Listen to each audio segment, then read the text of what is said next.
എന്താണ് നമ്മുടെ വിശ്വാസം? നമ്മൾ എന്താണ് വിശ്വസിക്കുന്നത്?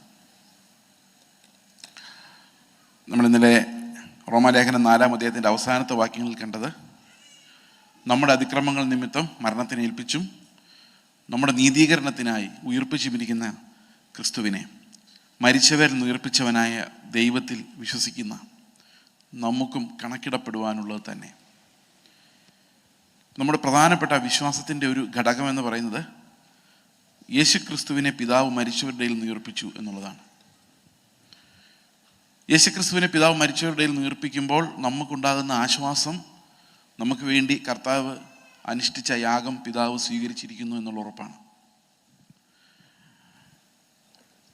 കാരണം കർത്താവ് തൻ്റെ ഐഹിക ജീവിതകാലത്ത് തന്നെ മരണത്തിൽ നിന്ന് രക്ഷിക്കാൻ കഴിയുന്നവനോട് ഉറച്ച നിലവിളിയോടും കണ്ണുനീരോടും കൂടെ അപേക്ഷയും അഭയാചനയും കഴിക്കുകയും ഭയഭക്തി നിമിത്തം പുത്രൻ ലഭിക്കുകയും ചെയ്തു. പുത്രനെങ്കിലും താൻ അനുഭവിച്ച കഷ്ടങ്ങളാൽ അനുസരണം പഠിച്ച് തികഞ്ഞവനായി തന്നെ അനുസരിക്കുന്ന ഏവർക്കും നിത്യരക്ഷയുടെ കാരണബോധനായി തീർന്നു. നമുക്കറിയാം, കർത്താവാണ് നമുക്ക് വേണ്ടി യാഗം കഴിച്ചത്. തന്നെത്താൻ കർത്താവിന് എഴുന്നേറ്റ് പോകാനുള്ള അധികാരമുണ്ടായിരുന്നു. കാരണം കർത്താവ് തന്നെ പറഞ്ഞിട്ടുണ്ട്, എൻ്റെ ജീവനെ വയ്ക്കുവാനും തിരിച്ചെടുക്കുവാനും എനിക്ക് അധികാരമുണ്ട്. അതുപോലെ തന്നെ ഈ മന്ദിരം പൊളിച്ചാൽ ഞാനതിനെ പണിയുമെന്നെല്ലാം കർത്താവ് തന്നെ പറഞ്ഞിരുന്നുവെങ്കിലും നമ്മളെ പ്രതിയുള്ള യാഗമായതിനാൽ, അത് പിതാവിൻ്റെ മുമ്പിൽ അർപ്പിച്ചതായതിനാൽ, പിതാവിനോട് തന്നെ യാചിച്ച് കരഞ്ഞ് നമുക്ക് വേണ്ടിയുള്ള ആ അഭയാചന, മഹാപുരോഹിതൻ്റെ അഭയാചനയിലൂടെ കർത്താവ് തന്നെ നമ്മുടെ വീണ്ടെടുപ്പ് സാധിപ്പിക്കാൻ വേണ്ടി നിലവിളിച്ചു എന്ന് നമുക്ക് കാണാൻ സാധിക്കും. അപ്പോൾ യേശുക്രിസ്തു എനിക്കായി മരിച്ചെന്നും അവൻ എനിക്കായി പുനരുത്ഥാനം ചെയ്തു എന്നുള്ള, പിതാവ് അവനെ ഉയർത്തെഴുന്നേൽപ്പിച്ചു, ആ യാഗം പിതാവ് സ്വീകരിച്ചു എന്ന് ഞാൻ വിശ്വസിക്കുമ്പോഴാണ് ആ വിശ്വാസം എനിക്ക് നീതിയായി മാറുന്നത്. അതെങ്ങനെയാണ് നീതിയായി മാറുന്നത് എന്നുള്ളത് ഇപ്പോഴും പല വിശ്വാസികൾക്കും ഒരു മിസ്റ്ററിയാണ്. അത് വളരെ നമ്മുടെ ആത്മാവ് കൊണ്ട് മനസ്സിലാക്കേണ്ട ഒരു കാര്യമാണ്. How does Christ become our righteousness? How are we counted as righteous? എന്താണ് ദൈവത്തിൻ്റെ പ്രൊസീജിയർ? ദൈവം എന്താണ് ചെയ്തത്? അതിന് ഒരു 5-ാം അധ്യായത്തിലേക്ക്, റോമാലേഖനം 5-ാം അധ്യായത്തിലേക്ക് വരുമ്പോൾ അവിടെ ഒരു പ്രധാനപ്പെട്ട ഒരു വാക്യമുണ്ട്. എല്ലാ വാക്യങ്ങളും പ്രധാനമാണ്. 5:19 ഇങ്ങനെ പറയുന്നു: ഏക മനുഷ്യൻ്റെ ലംഘനത്താൽ അനേകർ പാപികളായി മാറിയതുപോലെ ഏകന്റെ അനുസരണത്താൽ അനേകർ നീതിമാന്മാരായിത്തീരും. For by one man's disobedience many were made sinners, so by the obedience of one shall many be made righteous. ഒറ്റയാളുടെ അനുസരണക്കേടുകൊണ്ടാണ് നമ്മൾ ഇതെല്ലാം അനുഭവിക്കുന്നത്. അപ്പം പൗലോസിൻ്റെ തോട്ട് പ്രോസസ്സിലോട്ട് നമ്മൾ പോയി കഴിഞ്ഞാൽ അത് വളരെ ലളിതമാണ്, സിമ്പിളായിട്ടാണ് ഇത് പറയുന്നത്. ഒരൊറ്റ മനുഷ്യൻ്റെ അനുസരണക്കേടിനാൽ നമ്മളെല്ലാം പാപികളായി മാറി. കാരണം നമ്മളെല്ലാവരും ആദാമിലുണ്ടായിരുന്നു, when Adam sinned. അതുകൊണ്ട് ആദാം ചെയ്ത പാപം, ആ പഴത്തിൻ്റെ വിറ്റാമിൻ ഓരോ തലമുറയിലും ഇങ്ങനെ ഇറങ്ങി നമ്മൾ ജനിക്കുമ്പോഴേ പാപികളായി ജനിച്ചു. So we were all counted as sinners because we were Adamic children. We had that Adam's inheritance. എന്നാൽ ഇവിടെ പറയുന്നു ഒരാളുടെ അനുസരണം. അത് എബ്രായ ലേഖനത്തിലും പറയുന്നത് അങ്ങനെയാണ്: പുത്രനെങ്കിലും താൻ അനുഭവിച്ച കഷ്ടങ്ങളാൽ അനുസരണം പഠിച്ച് തികഞ്ഞവനായി തന്നെ അനുസരിക്കുന്ന ഏവർക്കും നിത്യരക്ഷയുടെ കാരണബോധനായി തീർന്നു. His obedience and he perfecting the law, ദൈവത്തിൻ്റെ ന്യായപ്രമാണത്തെ പൂർത്തിയാക്കുന്ന യേശുക്രിസ്തുവിൻ്റെ അനുസരണം നമുക്ക് അത് അനുസരണമായി കണക്കിടപ്പെടുന്നത് എങ്ങനെയാണ്? അതിൻ്റെ കാരണം ആദമിൽ നമ്മൾ ഉണ്ടായിരുന്നു എന്ന് പറയുന്നതിന് മുൻപ് തന്നെ, ആകാശവും ഭൂമി ഉണ്ടാകുന്നതിന് മുമ്പ് തന്നെ, ദൈവം സൃഷ്ടി പ്ലാൻ ചെയ്യുന്നതിന് മുൻപ് തന്നെ നമ്മെ ക്രിസ്തു യേശുവിൽ, in Christ we were elected, നമ്മളെ തെരഞ്ഞെടുത്തിരുന്നുള്ളതുകൊണ്ടാണ്. So we were in Adam, പക്ഷെ അതിനൊക്കെ മുമ്പ് eternally we were also in Christ.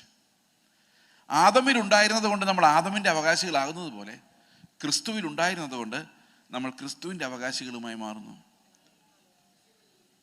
അതാണ് ഒരൊറ്റ മനുഷ്യൻ അനുസരിക്കുമ്പോൾ, when Christ obeys, it becomes my obedience because I was chosen in him. നമ്മൾ ജനിച്ചിട്ടില്ല, പക്ഷെ കർത്താവിൻ്റെ ഹൃദയത്തിൽ when Christ was obeying and he died on my behalf, കർത്താവ് അത് എന്നെ അതിലൂടെ കണ്ടു എന്നുള്ളതാണ്.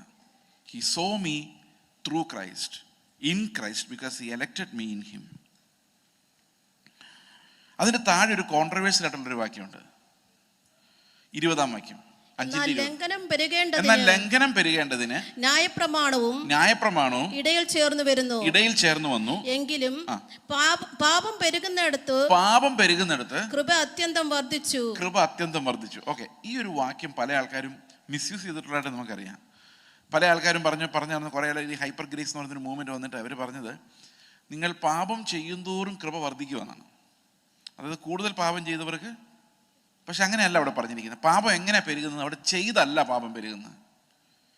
ന്യായപ്രമാണം ഇടയിൽ കയറി വന്നതുകൊണ്ടാണ് നമ്മുടെ പാപം പെരുകിയത്. ഈ ന്യായപ്രമാണം ഇടയിൽ കയറി വരുന്നവരെ നമുക്ക് ഒരു പാപവും ഇല്ലായിരുന്നു. ഇപ്പൊ ഈ കുഞ്ഞുങ്ങൾ ഇതിലേക്ക് കയറി നടന്നാൽ അവർക്കൊരു പാപമില്ല, അവർക്കൊരു ബോധവുമില്ല. അവരെന്ത് വേണമെങ്കിലും ചെയ്യും. ഇത് വർത്താനം പറഞ്ഞ് 2 പിള്ളേരെ പുറകിൽ കൂടെ നടക്കുന്നു. അവർക്കതൊരു പ്രശ്നമല്ല, കാരണം അവരുടെ പാപം കണക്കിടപ്പെടുന്നില്ല. സിൻ എന്ന് പറഞ്ഞ 0. മഹാപാപികളാണ്, അത് വേറെ കാര്യം. പക്ഷെ പാപം കണക്കിടപ്പെടുന്നില്ല, കാരണം നിയമം അവരുടെ മേൽ അപ്ലൈ ചെയ്യുന്നില്ല.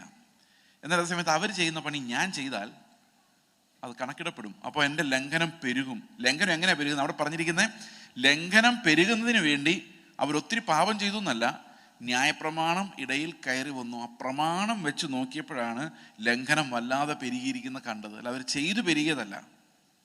അപ്പം ന്യായപ്രമാണം ലംഘനത്തെ പെരുക്കി കളഞ്ഞപ്പോഴാണ് കൃപ വരുന്നത്. അപ്പോൾ ന്യായപ്രമാണത്തിൻ്റെ ബേസിക് യൂസ് എന്താണെന്ന് വെച്ച് കഴിഞ്ഞാൽ അത് പാപങ്ങളെക്കുറിച്ച് നമുക്ക് ബോധം വരുത്തുന്നു. ന്യായപ്രമാണത്താൽ പാപത്തിൻ്റെ ബോധമേ വരുന്നുള്ളൂ, അതല്ലാതെ നിന്ന് രക്ഷപ്പെടാനുള്ളൊരു വഴി ന്യായപ്രമാണത്തിലില്ല. So why is the law given?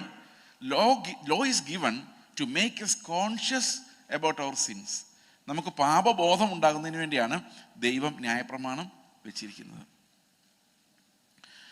Okay, അപ്പോൾ എങ്ങനെയാണ് ഞാനിപ്പോൾ നിങ്ങളോട് പറഞ്ഞത് നമ്മുടെ നീതിയായി മാറിയത് ഒരാളുടെ ഒബീഡിയൻസ് ആണ്. ഇതെങ്ങനെയാണ് നമ്മളിൽ ഫലം പുറപ്പെടുവിക്കുന്നത് എന്ന് നമുക്ക് നോക്കാം. How does that righteousness bear fruit in us and how is it converted into obedience? 1 കൊരിന്ത്യ ലേഖനം 1-ാം അധ്യായത്തിന്റെ 29-30 വാക്യങ്ങളിൽ ഈ ഇൻ എന്നുള്ളതിന്റെ ഒരു എക്സ്പ്രഷൻ, ഇൻ ക്രൈസ്റ്റ് എന്നുള്ളതിന്റെ ഒരു വിശദീകരണം നമുക്ക് കാണാം. ദൈവസന്നിധിയിൽ ഒരു ജഡവും പ്രശംസിക്കാതിരിക്കേണ്ടതിന് തന്നെ. നമ്മൾ ഇന്നലെ പറഞ്ഞൊരു കാര്യമാണ്, സാൽവേഷനകത്ത് മനുഷ്യന്റെ പ്രശംസ എടുത്തു മാറ്റപ്പെട്ടിരിക്കുന്നു. God will not allow anyone to glory in the salvation because it wholly belongs to the Lord. അവിടെ ഒരു മനുഷ്യനെ പുകഴ്ച അനുവദിക്കില്ല. അതുകൊണ്ട് കർത്താവ് എന്ത് ചെയ്യുന്നു വെച്ച് കഴിഞ്ഞാൽ ഈ രക്ഷയുടെ പ്രധാന ഘടകങ്ങളായ ദൈവിക പരിജ്ഞാനവും നീതീകരണവും വിശുദ്ധീകരണവും വീണ്ടെടുപ്പും എല്ലാം നമുക്ക് തന്നത് ഒരു പ്രത്യേക രീതിയിലാണ്. അടുത്ത വാക്യം, നിങ്ങളോ അവനാൽ ക്രിസ്തു യേശുവിൽ ഇരിക്കുന്നു. അപ്പൊ അതാണ് ഞാൻ പറഞ്ഞ ഇലക്ഷൻ അല്ലെ.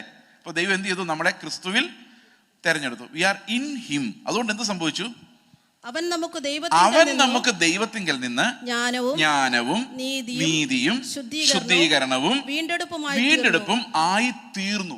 അപ്പൊ നമ്മളൊരു കാര്യം മനസ്സിലാക്കേണ്ടത്, he is the knowledge of God, he is our justification, he is our righteousness, he is our sanctification and he is our redemption. ക്രിസ്തു എന്ന വ്യക്തിയാണ് എല്ലാം. അതെന്തിനങ്ങനെ ചെയ്തേക്കുന്നേ? ഇവിടെ ഇരിക്കുന്ന ആരും എൻ്റെ അമ്മ പ്രാർത്ഥിച്ചത് കൊണ്ടാണ് ഞാൻ രക്ഷപ്പെട്ടതെന്ന് പറയാതിരിക്കാൻ വേണ്ടി, അല്ലെ ഞങ്ങൾ കഷ്ടപ്പെട്ട് അധ്വാനിച്ച് രക്ഷപ്പെട്ടു എന്ന് അവസാനം സ്വർഗത്തിൽ ചെന്ന് ആരും വീമ്പടിക്കുന്ന ഒരാളും ഉണ്ടാകാതിരിക്കാൻ വേണ്ടി, ഞാൻ 10 പേരെ വിശ്വാസത്തിൽ കൊണ്ടുവന്നെന്ന് ആരും പറയാതിരിക്കാൻ വേണ്ടി, ഒരു പ്രശംസയും അനുവദിക്കാതിരിക്കാൻ വേണ്ടി ദൈവം എന്ത് ചെയ്യുന്നു വെച്ച് കഴിഞ്ഞാൽ ഈ രക്ഷയുടെ എല്ലാ ഘടകങ്ങളെയും ക്രിസ്തുവിൽ വെച്ചു, അവനിൽ നമ്മളെ തിരഞ്ഞെടുത്തു. So he became our salvation. അപ്പൊ ക്രിസ്തു ഇതെല്ലാം ചെയ്തു, ക്രിസ്തു അനുസരിച്ചു, ക്രിസ്തു നീതി ചെയ്തു. അതൊക്കെ നമുക്ക് വേദപുസ്തകത്തിൽ അറിയാം. യോഹന്നാന്റെ സുവിശേഷം 17-ാം അധ്യായത്തിന്റെ 19-ാം വാക്യം വായിച്ചു നോക്കി. അവരും സാക്ഷാൽ വിശുദ്ധീകരിക്കപ്പെട്ടവർ ആകേണ്ടതിന് ഞാൻ അവർക്ക് വേണ്ടി എന്നെ തന്നെ വിശുദ്ധീകരിക്കുന്നു. അപ്പൊ നമ്മളെ വിശുദ്ധരാക്കാൻ വേണ്ടി കർത്താവ് എന്താ ചെയ്തത്?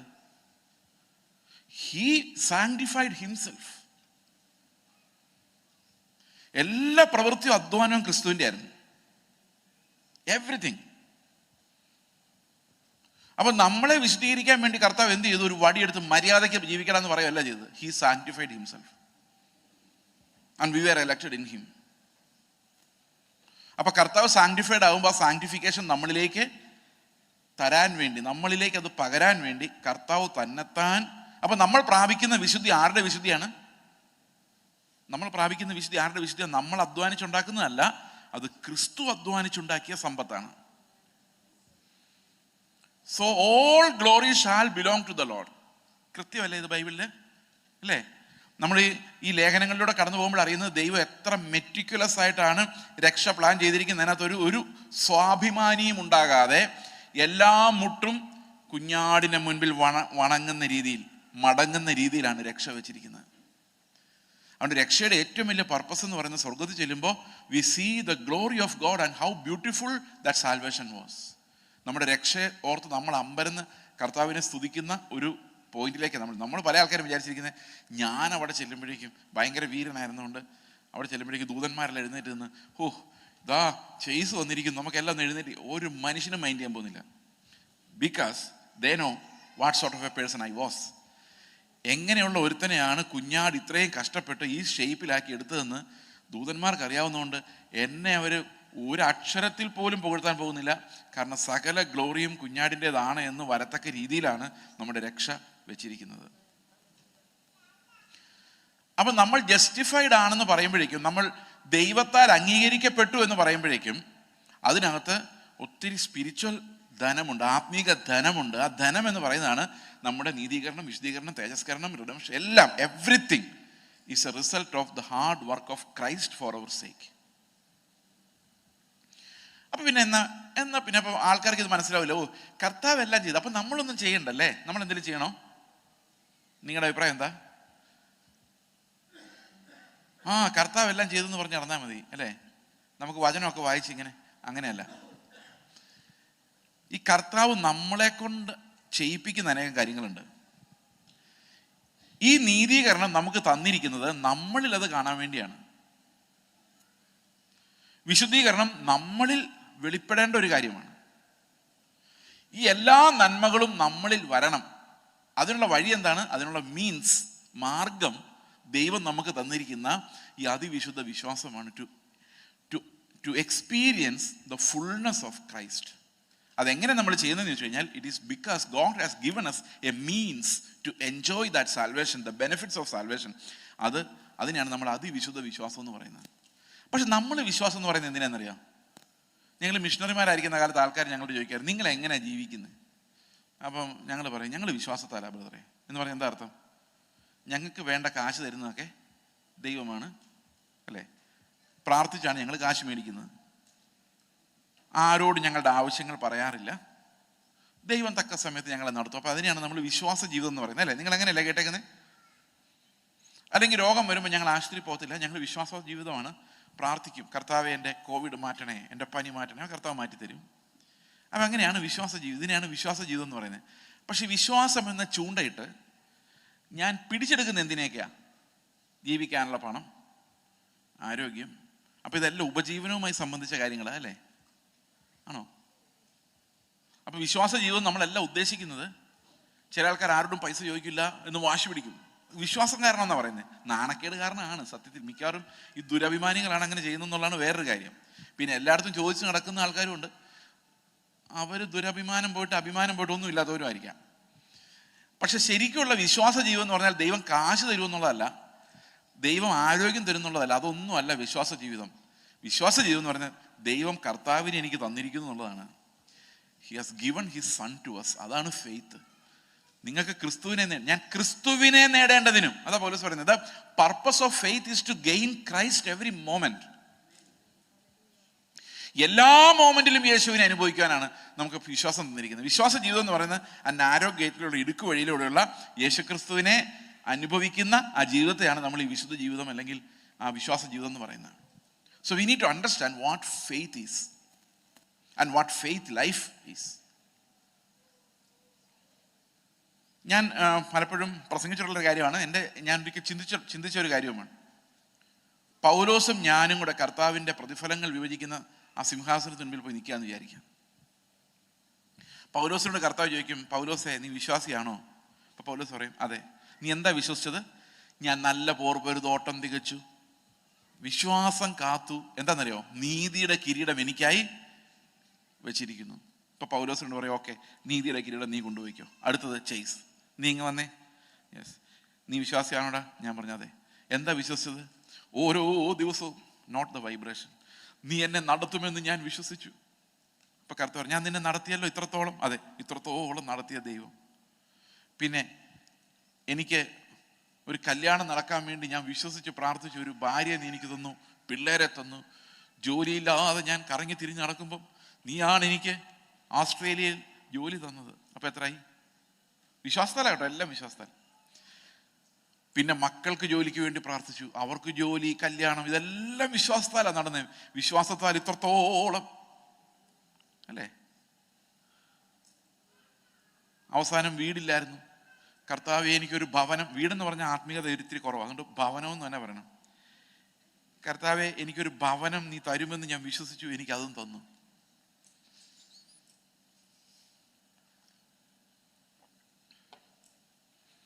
അപ്പൊ കർത്താവ് പറഞ്ഞു, എന്നാ പിന്നെ ഓക്കെ, ശരി.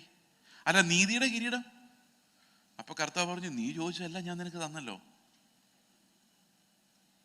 നീയല്ലേ പറഞ്ഞ ചെറിയ വണ്ടിയിൽ ഇരുന്നിട്ട് നടുവേദനയാണെന്നും പറഞ്ഞ് വലിയ വണ്ടി പ്രാർത്ഥിച്ച് വിശ്വസിച്ച് ചോദിച്ചിട്ട് ഞാൻ അതും നിനക്ക് തന്നായിരുന്നല്ലോ. അതൊക്കെ നീ തന്നായിരുന്നു. അതിടിച്ചാണല്ലോ നീ ഇവിടെ വന്നത്. വണ്ടി അവിടെ കിടന്നു, നീ ഇങ്ങ് പോന്നു. ഈ വിശ്വസിച്ച് നേടിയ ഒരു സാധനവും അങ്ങോട്ട് കൊണ്ടുപോകാൻ കൊള്ളാവുന്ന അല്ലായിരുന്നു. എല്ലാം ഇവിടെ കിടന്നു. മിനിസ്ട്രി, വിശ്വസിച്ച് നേടിയ മിനിസ്ട്രിയാ. ഈ മിനിസ്ട്രി എന്ന് പറയുന്ന സാധനം നമ്മൾ മരിക്കുന്ന നിമിഷം വരെ ഉള്ളൂ. അത് കഴിഞ്ഞ മിനിസ്ട്രി ഒന്നുമില്ല.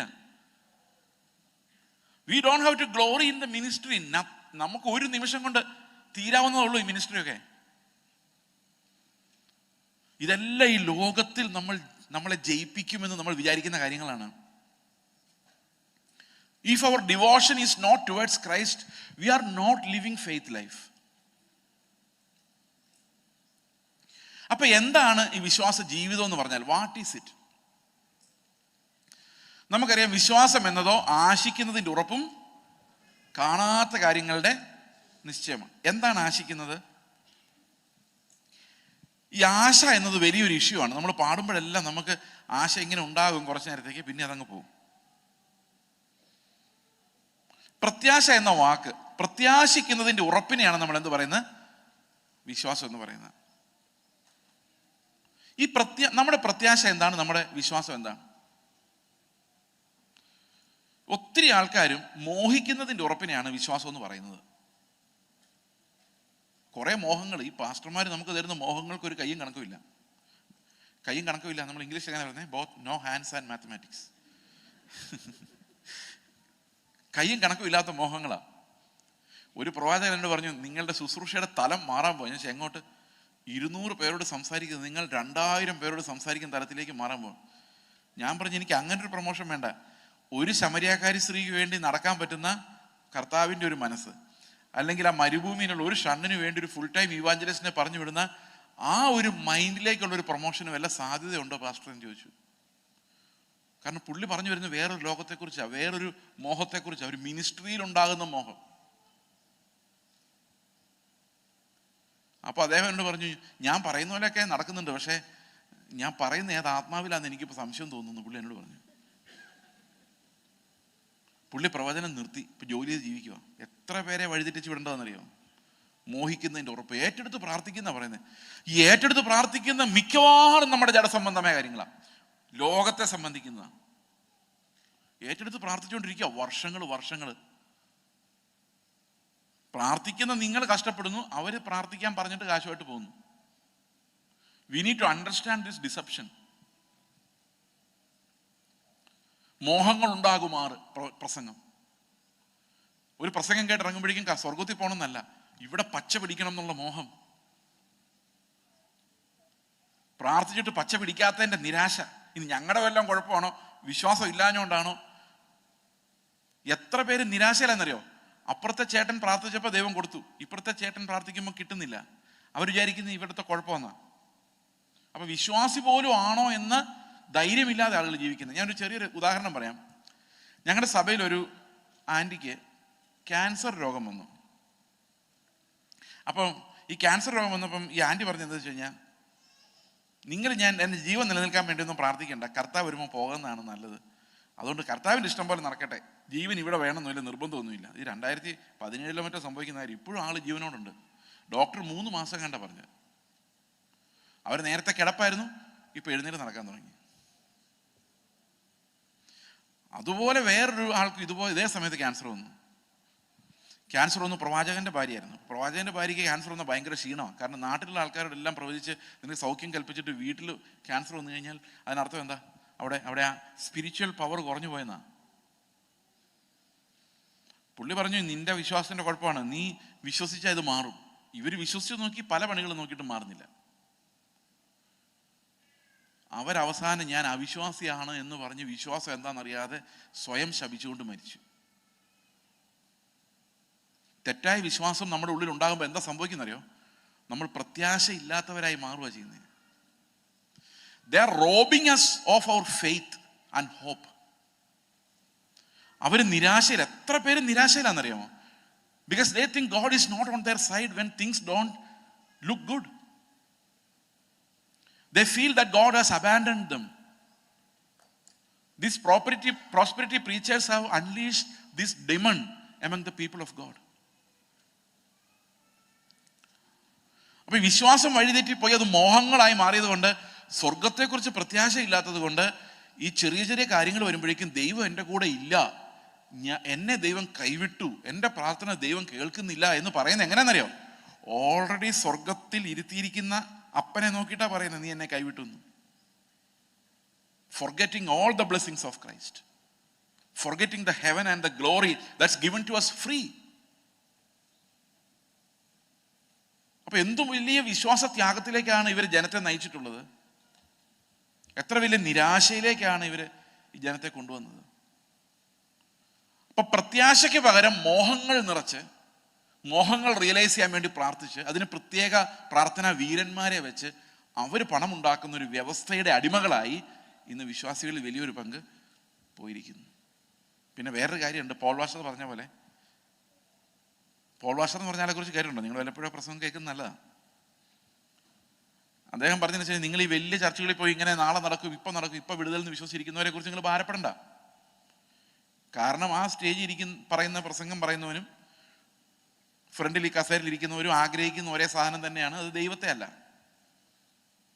ഇപ്പൊ ദൈവത്തെ അന്വേഷിക്കാത്ത ഒരു ജനത്തിന് ദൈവം കൊടുക്കുന്ന ശിക്ഷാവിധിയാണ് ബോഷ്ക്ക് പ്രസംഗിക്കുന്ന പ്രവാചകന്മാരും പ്രസംഗകരും. Because the people don't want God, they prefer the world, they are craving for the world. Okay, അപ്പോൾ ലോകത്തിന് പറ്റിയ പ്രവാചകന്മാർ അവർക്ക്. അപ്പോൾ എന്താണ് യഥാർത്ഥത്തിൽ നമ്മളെ വിടുവിക്കുന്ന ഫെയ്ത്ത്? ഈ കർത്താവിൻ്റെ ഈ വലിയ ധനം, he is my righteousness, he is my sanctification, he is my everything, he is my redemption. അതെങ്ങനെ എനിക്ക് അനുഭവിക്കാൻ പറ്റും? What is that holy faith that makes us get in to the salvation? അതായത് അത് അനുഭവിക്കുവാൻ, അത് നമുക്ക് നമ്മുടെ ജീവിതത്തിലേക്ക് ഇറങ്ങി വരുവാൻ, ആ ക്രിസ്തുവിൻ്റെ ആ ഒരു അനുഗ്രഹങ്ങൾ നമ്മൾ അനുഭവിക്കുവാൻ വേണ്ടി വരുന്ന ആ ഫെയ്ത്ത് എന്താണ്?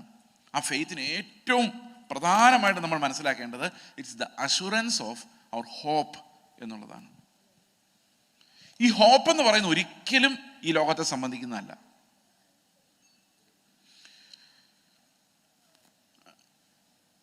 എങ്ങനെയാണ് ഈ പ്രത്യാശയിൽ ഉറപ്പുണ്ടാക്കാൻ കഴിയുന്നത്? എന്താണ് ഈ പ്രത്യാശ എന്നുള്ള വാക്ക്? ഞാൻ പ്രസംഗിച്ച് തുടങ്ങിയ കാലം തൊട്ട് പറയുന്നൊരു കാര്യമാണ്. റോമാലേഖനം 8:23 നമ്മൾ വായിക്കുമ്പോൾ അവിടെ പ്രത്യാശയുടെ ഒരു ഡെഫിനിഷൻ ഉണ്ട്. Okay, if you read in English, that will give you a better sense. Not only that, but we also who have the first fruits of the Spirit, even we ourselves, grown within ourselves, eagerly waiting for the adoption, the redemption of our body. Okay. Now, next verse. For we were saved in this For hope. we were saved in this hope. For means what? Because. For in the beginning of a sentence means because. Okay. And not only the creation, but we ourselves who have the first fruits of the Spirit, grown inwardly as we wait eagerly for adoption as sons, the redemption of our bodies. For because in this hope we were saved. അപ്പോൾ ശരിക്കും നമ്മൾ രക്ഷിക്കുന്ന പ്രത്യാശ എന്തോ? ആത്മാവെന്ന ആദ്യദാനം ലഭിച്ചവരായ നാമും നമ്മുടെ ശരീരത്തിന്റെ വീണ്ടെടുപ്പായ പുത്രത്വത്തിനു വേണ്ടി കാത്തുകൊണ്ട് ഉള്ളിൽ ഞരങ്ങുന്നു. ഈ പ്രത്യാശയാലല്ലോ നാം രക്ഷിക്കപ്പെട്ടിരിക്കുന്നത്. ഇംഗ്ലീഷ് എഴുതുമ്പോൾ ഫോർ ഇൻ ദിസ് ഹോപ്പ്. തമിഴിൽ എഴുതുമ്പോൾ ഇന്ത നമ്മക്കം. മലയാളത്തിൽ മാത്രം ആ ഈ വിട്ടുപോയി. പക്ഷെ ശരിക്കും പ്രത്യാശ എന്ന് പറഞ്ഞാൽ എന്താണ്? പ്രത്യാശ എന്ന് പറഞ്ഞാൽ എൻ്റെ ശരീരം വീണ്ടെടുക്കപ്പെട്ട് തേജസ്സോടെ കർത്താവിൻ്റെ അടുത്ത് ചെല്ലുന്നതിന് വേണ്ടി, ആ അഡോപ്ഷന് വേണ്ടി, മക്കള് അഡോപ്റ്റ് ചെയ്ത മക്കള് ആ വീട്ടിലേക്ക് ചെല്ലാൻ വേണ്ടിയുള്ള, തേജസ്സുള്ള ശരീരം ലഭിക്കാൻ വേണ്ടിയുള്ള ആ ഞരക്കത്തോടു കൂടിയുള്ള കാത്തിരിപ്പിനെയാണ് പ്രത്യാശ എന്ന് പറയുന്നത്. ഈ ഞരക്കമാണ് ശരിക്കും പ്രത്യാശ. ഞരക്കം എന്ന് പറഞ്ഞാൽ എന്താണ്? ഗ്രോണിങ്. ഈ പ്രസംഗം ഒരു 8:45 തീരുമെന്ന് നിങ്ങൾ വിചാരിക്കുന്നു. പക്ഷെ 9:45 ഞാൻ തീർക്കാതെ ഒരു വാക്യവും കൂടെ എന്ന് പറയുമ്പോൾ നിങ്ങൾക്ക് തോന്നുന്ന ഫീലിങ്ങിനെയാണ് ഞരക്കം എന്ന് പറയുന്നത്. ഒരു ക്ലാസ്സിൽ ബോറടിച്ച് പഠിപ്പിക്കുന്ന പ്രൊഫസർ എന്തൊക്കെയോ പറഞ്ഞ് ഒന്നും മനസ്സിലാകാതെ, ടൈമും പോകുന്നില്ല, ക്ലോക്കിൽ നോക്കി, വാച്ചിൽ നോക്കി, പ്രൊഫസറെ ശ്രദ്ധിക്കാത്തതുകൊണ്ട് പേപ്പർ എടുത്ത് ടിക് ടാക്ടോ ഒക്കെ കളിച്ച് മണി അടിക്കുന്ന ആൾ ഉറങ്ങിപ്പോയോ എന്ന് ചിന്തിച്ചിരിക്കുന്ന ആ ഒരു ഫീലിങ്ങിനെയാണ് നമ്മൾ ഗ്രോണിങ് എന്ന് പറയുന്നത്. ഓക്കെയാണോ? നമ്മൾ കാശില്ലാതെ അത് എപ്പോൾ വരുമെന്ന് പറഞ്ഞ് ഞരങ്ങുന്നുണ്ട്. വിസ എപ്പോൾ വരും എന്ന് പറഞ്ഞ് ഇറങ്ങുന്നുണ്ട്. പിള്ളേരുടെ ഗതി എന്താകും എന്നോർത്ത് നിരങ്ങുന്നവരാണ് ഇവിടെ ഇരിക്കുന്ന അമ്മമാർ, വലിയൊരു 90% ആൾക്കാരും. ഈ വക ഞരക്കങ്ങളെല്ലാം നമുക്ക് നല്ല പരിചയമാണെങ്കിലും കർത്താവ് വരാത്തത് എന്താന്ന് ഞരങ്ങുന്നവരിപ്പോൾ ഇല്ല. That has disappeared. ആ ഞരക്കം വിശ്വാസികളുടെ നിന്ന് പോയി. അതുകൊണ്ടാണ് ഇന്ന് ആരും പ്രത്യാശാഗാനങ്ങൾ എഴുതാത്തത്. കാരണം അങ്ങനൊരു ഞരക്കം ഉണ്ടെങ്കിൽ അത് എഴുതാൻ പറ്റുള്ളൂ. കാന്താ താമസം എന്താഹോ എന്ന് ചോദിക്കണ ഉള്ളി ഞരക്കം വേണം. അതല്ലാതെ എഴുതിയാൽ ശരിയാവില്ല. അത് ഈ പഴയ പാട്ടുകളെല്ലാം ഈ പ്രത്യാശ ഇങ്ങനെ കൃത്യമായിട്ട് വരുന്നതിൻ്റെ കാരണം ഈ പഴയ പാട്ടുകളുടെ ഭംഗി. ഈ ഞാൻ കഴിഞ്ഞ ദിവസം ചിന്തിച്ച ഒരു പാട്ട്, മനസ്സോടെ ശാപ മരത്തിൽ തൂങ്ങിയ, ഭയങ്കര പ്രശസ്തമായൊരു പാട്ട് അല്ലേ? മനസ്സോടെ ശാപമരത്തിൽ. ഞാൻ പാടാറില്ല. അതിൻ്റെ ആദ്യത്തെ സ്റ്റാൻസ് എങ്ങനെയാണ്? നിങ്ങൾ ശ്രദ്ധിക്കണേ, എൻ്റെ അർത്ഥം എനിക്ക് പറഞ്ഞു തരണേ. പരമനീതിയിൻ, ബാക്കി എന്താ? ദുരിതത്താൽ എന്നെ അരിവാൻ നിന്നൊരു നേരം, പരമൻ നീയതാൽ അരിയപ്പെട്ടിടാൻ ഇറങ്ങി വന്നല്ലോ. എന്താ അർത്ഥം? ഒന്ന് ആദ്യത്തെ സ്റ്റാൻസ് നോക്കിയ, പരമനീതിയൻ ദുരിതത്താൽ എന്നെ അരിയാൻ നിന്നൊരു നേരം. ഇത് ആരെഴുതിയതെന്നറിയോ? 1918 മരിച്ചുപോയ, നമ്മുടെയൊക്കെ മാതാപിതാക്കൾ ജനിക്കുന്നതിന് മുൻപ് മരിച്ചുപോയ CSI പള്ളിയിലെ ഒരു ഉപദേശി എഴുതിയ പാട്ടാണിത്. പരമനീതിയൻ, മോശവത്സലം ശാസ്ത്രികൾ എന്ന് പറയും. ഈ പാട്ടിന്റെ അർത്ഥം എന്താ പറയുക? പരമനീതി വെളിപ്പെട്ടപ്പോഴാണ്, ക്രിസ്തുവിന്റെ നീതി വെളിപ്പെട്ടപ്പോഴാണ് അരിഞ്ഞ് നരകത്തിൽ കളയാനല്ലാതെ എന്നെ ഒന്നിനും കൊള്ളില്ല എന്ന് എനിക്ക് മനസ്സിലായത്. റെവലേഷൻ. ഇന്ന് അങ്ങനെ ഒരു പാട്ട് എഴുതാൻ പറ്റുമോ? പരമനീതിയൻ ദുരിതത്താൽ എന്നെ അരിയാൻ നിന്നൊരു നേരം. ആ പരമനീതി എന്നെ നരകയോഗ്യനാക്കി, എന്നെ അരിഞ്ഞ് നരകത്തിൽ കളയാനല്ലാതെ വേറൊരു വഴിയും എൻ്റെ മുമ്പിൽ ഇല്ലാതാക്കിയപ്പോൾ ഈ പരമൻ നീ ആ നീതിയാൽ അരിയപ്പെടാൻ, എനിക്ക് പകരം അരിയപ്പെടാൻ നീ ഇറങ്ങി വന്നു. ഇനി പരമനീതി എന്താന്ന് പോലും ആർക്കും അറിയത്തില്ല. അത് പ്രസംഗിക്കുന്നതിനും ആർക്കും താല്പര്യവുമില്ല. വിടുതലില്ലെന്നാ പറയുന്നത്. അപ്പൊ അവർക്ക് വേണ്ടത് പാപത്തിൽ നിന്നുള്ള വിടുതലല്ല, എന്തെല്ലാമൊക്കെയിൽ നിന്നോ ഉള്ള വിടുതലാണ്. അതിന്റെ സ്ഥലം ചർച്ച അല്ല. അപ്പോൾ യഥാർത്ഥ റെവലേഷൻ ഉണ്ടായിരുന്ന ഒരു കാലഘട്ടത്തിൽ അന്ന് ഏത് പാട്ട് എഴുതിയാലും അവസാനം വരുമ്പം പ്രത്യാശാഗാനമായി പോകും. അങ്ങനെയായിരുന്നു. കൺകൾ കൊതിച്ചിടുന്നേ, ഉള്ളം തുടിച്ചിടുന്നേ, നാഥ നിന്നുടെ വരവിനായി. പ്രത്യാശ ഭയങ്കര ആ ഉള്ളിലെ ഞരക്കമാണ്. ഇന്ന് അങ്ങനൊരു ഞരക്കമില്ല. ദൈവത്തിൻ്റെ ആത്മാവ് അങ്ങനൊരു ഞരക്കം നമ്മുടെ ഇടയിലേക്ക് തന്നാൽ മാത്രമേ നമ്മുടെ ഇടയിൽ ഒരു കർത്താവിന് വേണ്ടിയുള്ള ഒരു ഉണർവും ദാഹവും ഉണ്ടാവുള്ളൂ. അല്ലാതെ നമ്മൾ ഡ്രം അടിച്ച് എത്ര സ്പ്രിങ്ങിൽ കയറിയാലും കുറച്ച് കഴിയുമ്പോൾ താഴെ ഇറങ്ങും. this music and the ecstasy that the music creates will last only for a little while. ഈ മ്യൂസിക്കിന് നമ്മളെ ഒരു ഫാൾസ് ആയിട്ടുള്ള ഒരു ഇല്യൂഷൻ എപ്പോഴും ഫാൾസ് ആണ്, നമുക്ക് തരാൻ പറ്റും. ഇതെനിക്ക് മനസ്സിലായെന്ന് വെച്ച് കഴിഞ്ഞാൽ, ഞാൻ CMS കോളേജ് പഠിക്കുന്ന സമയത്ത് വർഷങ്ങൾക്ക് മുമ്പ്, ഞാൻ പെന്തക്കോസ്റ്റിലൊന്നും ചേർന്നിട്ട് സ്നാനപ്പെട്ടിട്ടൊന്നുമില്ല, രക്ഷിക്കപ്പെട്ട സമയത്ത് അവിടെ 13 AD എന്ന് പറയുന്ന ഒരു മ്യൂസിക് ബാൻഡ് ഉണ്ട്. അവരിടയ്ക്കിടയ്ക്ക് വന്നിങ്ങനെ പോപ്പ് മ്യൂസിക്കാ, പോപ്പോ ഏതാണ്ട്. ഈ പോപ്പും റാപ്പും ഒക്കെ തമ്മിലുള്ള വ്യത്യാസം എന്താണെന്ന് എനിക്കറിയാമല്ല. അപ്പോൾ എൻ്റെ റൂമിലുള്ള കുട്ടികളൊക്കെ പറഞ്ഞു, ഹോസ്റ്റലിലെ പിള്ളേർ, ഞങ്ങളിത് കാണാൻ പോവാണ്. അപ്പോൾ എന്നോട് ചോദിച്ചു, നീ വരുന്നോ? ഞാൻ പറഞ്ഞു, എനിക്ക് ഒന്നാമത് ഈ ബഹളമുള്ള പാട്ടുകൾ ഇഷ്ടമില്ല. ശാന്തമായിട്ടൊന്ന് എന്താ അതിനകത്ത് എഴുതിയേക്കുന്നതെന്ന് ആലോചിക്കാണ്ടൊരു ടൈം എനിക്ക് വേണം. അതല്ലാത്ത പാട്ടുകൾ. അപ്പോൾ പുള്ളി പറഞ്ഞു, ഓക്കെ നീ വരണ്ട എന്ന് പറഞ്ഞവർ പോയി. അവർ പോയിട്ട് ഒരു മണിയായി രാത്രി വന്നു. ഞാൻ ഉറങ്ങിയായിരുന്നു. ഇവരെ തട്ടി വിളിച്ച് എഴുന്നേപ്പിച്ചിട്ട് ഒരു അത്ഭുതം പറഞ്ഞു. എന്താണെന്നറിയോ? അവർ പുറകെ പോയി ചുമ്മാ നിൽക്കുമായിരുന്നു. കുറേ കഴിഞ്ഞപ്പോൾ അവർ ഫ്രണ്ടിലോട്ട് വന്നു. പിന്നെ ഇവർ പാട്ടിൻ്റെ കൂടെ ഡാൻസ് ചെയ്തു. പിന്നെ അവർക്കൊരു ബോധമില്ലായിരുന്നു. കസേരയെടുത്ത് ചാടുന്നു, മറിയുന്നു. കാരണം ഈ പാട്ടിൻ്റെ താളത്തിനകത്തേക്ക് അവർ വിട്ടുകൊടുത്ത് കഴിഞ്ഞപ്പോഴേക്കും അവർ വേറെ ഏതോ ലോകത്തിലേക്ക് പോയി. അവരുണ്ടെങ്കിൽ ഇതെന്ത് പ്രതിഭാസമാണ്. ഞാൻ പറഞ്ഞു, എനിക്കറിയാൻ മേല എന്ത് പ്രതിഭാസം. നമ്മൾ ഇതിനെക്കുറിച്ചൊന്നും അങ്ങനെ അറിവുള്ള ആളല്ല. ഞാൻ ഇന്ന് ചിന്തിക്കുമായിരുന്നു, അവർ 2 അന്യഭാഷകളെ പറഞ്ഞായിരുന്നെങ്കിൽ അത് ഉണർവാന്ന് വിചാരിച്ചതിനെ ആൾക്കാർ. കാരണം music creates an ecstasy and we think that is worship. ഇപ്പം പറഞ്ഞ് വർഷിപ്പ് എന്ന് പറഞ്ഞാൽ ആൾക്കാർ, കഴിഞ്ഞ ദിവസം ഒരു പാസ്റ്റർ പ്രാർത്ഥിക്കുന്ന കേട്ടു, കർത്താവ് ഇന്ന് ഞങ്ങൾക്ക് ഇത്രയും നല്ലൊരു ആരാധന തന്നതിനായിട്ട് സ്തോത്രം. ആർക്കാ? അപ്പം നമ്മൾ അനുഭവിക്കുന്ന ഉന്മാദത്തെയാണ് നമ്മൾ ആരാധന എന്ന് പറയുന്നത്. ഇന്ന് ഇവിടെ ആരാധനയൊന്നും സുഖമായില്ല എന്ന് പറഞ്ഞു കഴിഞ്ഞാൽ ആ ലഹരി എനിക്ക് കിട്ടിയില്ല, ആ പാട്ടിൻ്റെ ലഹരിയിലേക്ക് ഞാൻ കയറിയില്ലെന്നാണ് എൻ്റെ അർത്ഥം. ഇത് ഇന്നത്തെ കാലത്ത് ഇത് മുഴുവൻ മറിച്ച് കളഞ്ഞിരിക്കുകയാണ്. അതായത് നമ്മൾ ഉദ്ദേശിക്കുന്ന അർത്ഥമല്ല വേദപുസ്തകത്തിലുള്ളത്. നമ്മൾ ഉദ്ദേശിക്കുന്ന അർത്ഥം പുതിയ അർത്ഥങ്ങളാണ്. എനിക്ക് ചിന്തിക്കാൻ വയ്യ പൗലോസും പത്രോസും കൂടെ ഉരുണ്ട് മറിഞ്ഞ് ബഹളം വെച്ച് തുള്ളി മറിയുന്നത്. എനിക്ക് ആലോചിക്കാൻ പോലും വയ്യ. യേശു കർത്താവ്, ഞാൻ അന്യഭാഷ പറയുന്ന ആളാ, പക്ഷെ അന്യഭാഷ പറയുന്ന നേരത്ത് ഇത്രയും വലിയ ആ ഉന്മാദം സൃഷ്ടിക്കാൻ അതിൻ്റെ ബാക്ക്ഗ്രൗണ്ടിലുള്ള പ്രിയ സഹോദരങ്ങളെ, ഇതൊന്നും വേദപുസ്തകത്തിൽ കാണുന്ന കാര്യങ്ങളല്ല. This is what we do by practice and habit. ഞാൻ പറയുന്നില്ല നിങ്ങൾക്ക് കുറച്ച് നേരത്തേക്ക് ബോധം പോയാൽ അത് വലിയ അപകടമൊന്നും ഞാൻ പറയുന്നില്ല. അല്ലാത്തപ്പോൾ തന്നെ നമുക്ക് ബോധം എന്തോരം ഉണ്ടെന്ന് അറിയാൻ മേല. പക്ഷെ അതിൻ്റെ പ്രശ്നം അതിനെ ആരാധന എന്ന് വിളിക്കരുത്. അതൊരു ഉന്മാദാവസ്ഥയാണ്. That's an ecstasy. ഓക്കെ, ആരാധന എന്ന് പറയുമ്പം വർഷിപ്പാണ്. നമ്മുടെ ജീവിതം കൊണ്ടും നമ്മുടെ വാക്കുകൾ കൊണ്ടും നമ്മൾ ഉച്ചരിക്കുന്ന ഓരോ ശബ്ദം കൊണ്ടും നമ്മൾ ദൈവത്തെ മഹത്വപ്പെടുത്തുകയാണ്. Because he deserves, he is worthy, worship. Okay, അതുപോലെ തന്നെയാണ് ഈ അർത്ഥവ്യത്യാസം വന്നിരിക്കുന്നത്. പ്രത്യാശ എന്ന വാക്കിന് ഒരു പ്രത്യാശ ഇല്ലാതിരിക്കാതെ എന്ന് പറഞ്ഞാൽ എന്താ അർത്ഥം? ഒരു പ്രത്യാശ ഇല്ലാതിരിക്കല്ലേ, കർത്താവ് നടത്തും, അതല്ല പ്രത്യാശ. ഓക്കെ, ഈ പ്രത്യാശ എങ്ങനെയാണ് നമുക്കൊന്ന് ഉറപ്പിച്ചെടുക്കാൻ പറ്റുന്നത്? അതൊരു ഉറപ്പായിട്ട് നമുക്ക് കിട്ടാൻ നല്ല സ്ട്രോങ് ആയിട്ടുള്ളൊരു വാഗ്ദത്തം നമുക്ക് ആവശ്യമാണ്.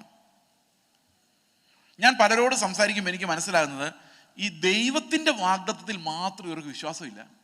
പാസ്റ്റർമാർ പറയുന്ന വാഗ്ദത്തങ്ങൾ ഭയങ്കര വിശ്വാസമാണ്. ഒരു സഭയിൽ ചെന്നപ്പം അവർ പ്രാർത്ഥിക്കുക, 2ാം നില ബാൽക്കണി പണിയാൻ വേണ്ടി പ്രാർത്ഥിക്കുക. അപ്പം ഞാൻ അവരോട് പറഞ്ഞു, ഇവിടെ താഴെ ഇരിക്കാനുള്ള ജനം പോലും ഇല്ലല്ലോ, പിന്നെ എന്തിനാണ് ഇപ്പോൾ ബാൽക്കണി പണിയുന്നത്? അപ്പം പാസ്റ്ററിനോട് പറഞ്ഞു, വാഗ്ദത്തമുണ്ട്. ഞാൻ ഉടനെ ചോദിച്ചു, ഏത് അധ്യായം, ഏത് വാക്യം? അപ്പോൾ കഴിഞ്ഞ ആഴ്ച വന്ന പ്രവാചകൻ വാക്ക് പറഞ്ഞ പ്രവാചകൻ അത് പറഞ്ഞിട്ട് പോയാൽ മതി. ഇനി ഇത് പിരിക്കാൻ ഇവർ നടക്കണം കാശ്. വേറൊരു ഭാഷ പറഞ്ഞ ദൈവം അങ്ങ് പറയും ചർച്ച് പണിതോളാൻ, കാശ് എന്തിയെ? അത് നിങ്ങൾ എവിടെന്തെങ്കിലും പിരിച്ചോ? ഇതെന്ത് പരിപാടി? ഇതൊക്കെ ഇന്ന് പ്രത്യാശ. അപ്പോൾ ശരിക്കുമുള്ള പ്രത്യാശ എന്ന് പറയുന്ന കർത്താവിനോടുള്ള കാത്തിരിപ്പാണ്. അത് ആത്മാവിന് മാത്രമേ നമുക്ക് തരാൻ പറ്റുള്ളൂ. പിന്നെ ആത്മാവ് നമ്മുടെ ഉള്ളിലുണ്ടെന്നുള്ളതിൻ്റെ ഏറ്റവും വലിയ തെളിവ് എന്താണെന്നറിയോ? ഈ പ്രത്യാശയാണ്. ഇവിടെ പറഞ്ഞിരിക്കുന്ന ആത്മാവെന്ന ആദ്യ ദാനം ലഭിച്ചവരായ നമ്മിൽ ചില ആൾക്കാരെന്നല്ല, ലഭിച്ചവരായ നാം എല്ലാവരും. ആത്മാവെന്ന ആദ്യ ദാനം ലഭിച്ചവരായ നാം നമ്മുടെ ശരീരത്തിന്റെ വീണ്ടെടുപ്പായ പുത്രത്വത്തിന് വേണ്ടി കാത്തുകൊണ്ട് ഉള്ളിൽ ഞരങ്ങുന്നു. ഈ പ്രത്യാശയാലല്ലോ നാം രക്ഷിക്കപ്പെട്ടിരിക്കുന്നു. അപ്പൊ കർത്താവിന്റെ സന്നിധിയിൽ എല്ലാ ധനം ഉണ്ടെങ്കിലും നമ്മൾ രക്ഷപ്പെടുന്ന എങ്ങനെയാന്ന് വെച്ച് കഴിഞ്ഞാൽ നമുക്ക് കർത്താവിനോടുള്ള ഞരക്കം കാരണമാണ്. അത് പ്രാപിക്കാനുള്ള ഞരക്കം നമ്മുടെ ഉള്ളിൽ കർത്താവ് ആത്മാവിനാൽ നൽകിയിരിക്കുകയാണ്. അപ്പൊ എനിക്ക് ലോകത്തോട് സ്നേഹമില്ല, ഞരക്കമില്ല. എനിക്ക് ഞരക്കം കർത്താവിനോടാണ്, അവന്റെ തേജസ്സിനോടാണ്. ആ ഞരക്കം എൻ്റെ ഉള്ളിലേക്ക് വരുമ്പോൾ എൻ്റെ മുമ്പിൽ വെച്ചിരിക്കുന്ന വലിയ ഒരു പ്രൈസ്, കർത്താവ് എൻ്റെ മുമ്പിൽ വെച്ചിരിക്കുന്ന വലിയ ധനം, അതിലേക്ക് മാത്രമേ ഞാൻ നോക്കുന്നുള്ളൂ. I am not concerned as to what will happen to me in this world. ഞാൻ നാളെ പ്രസംഗിക്കാൻ ഞാൻ ഉണ്ടാകുമോ? I don't care.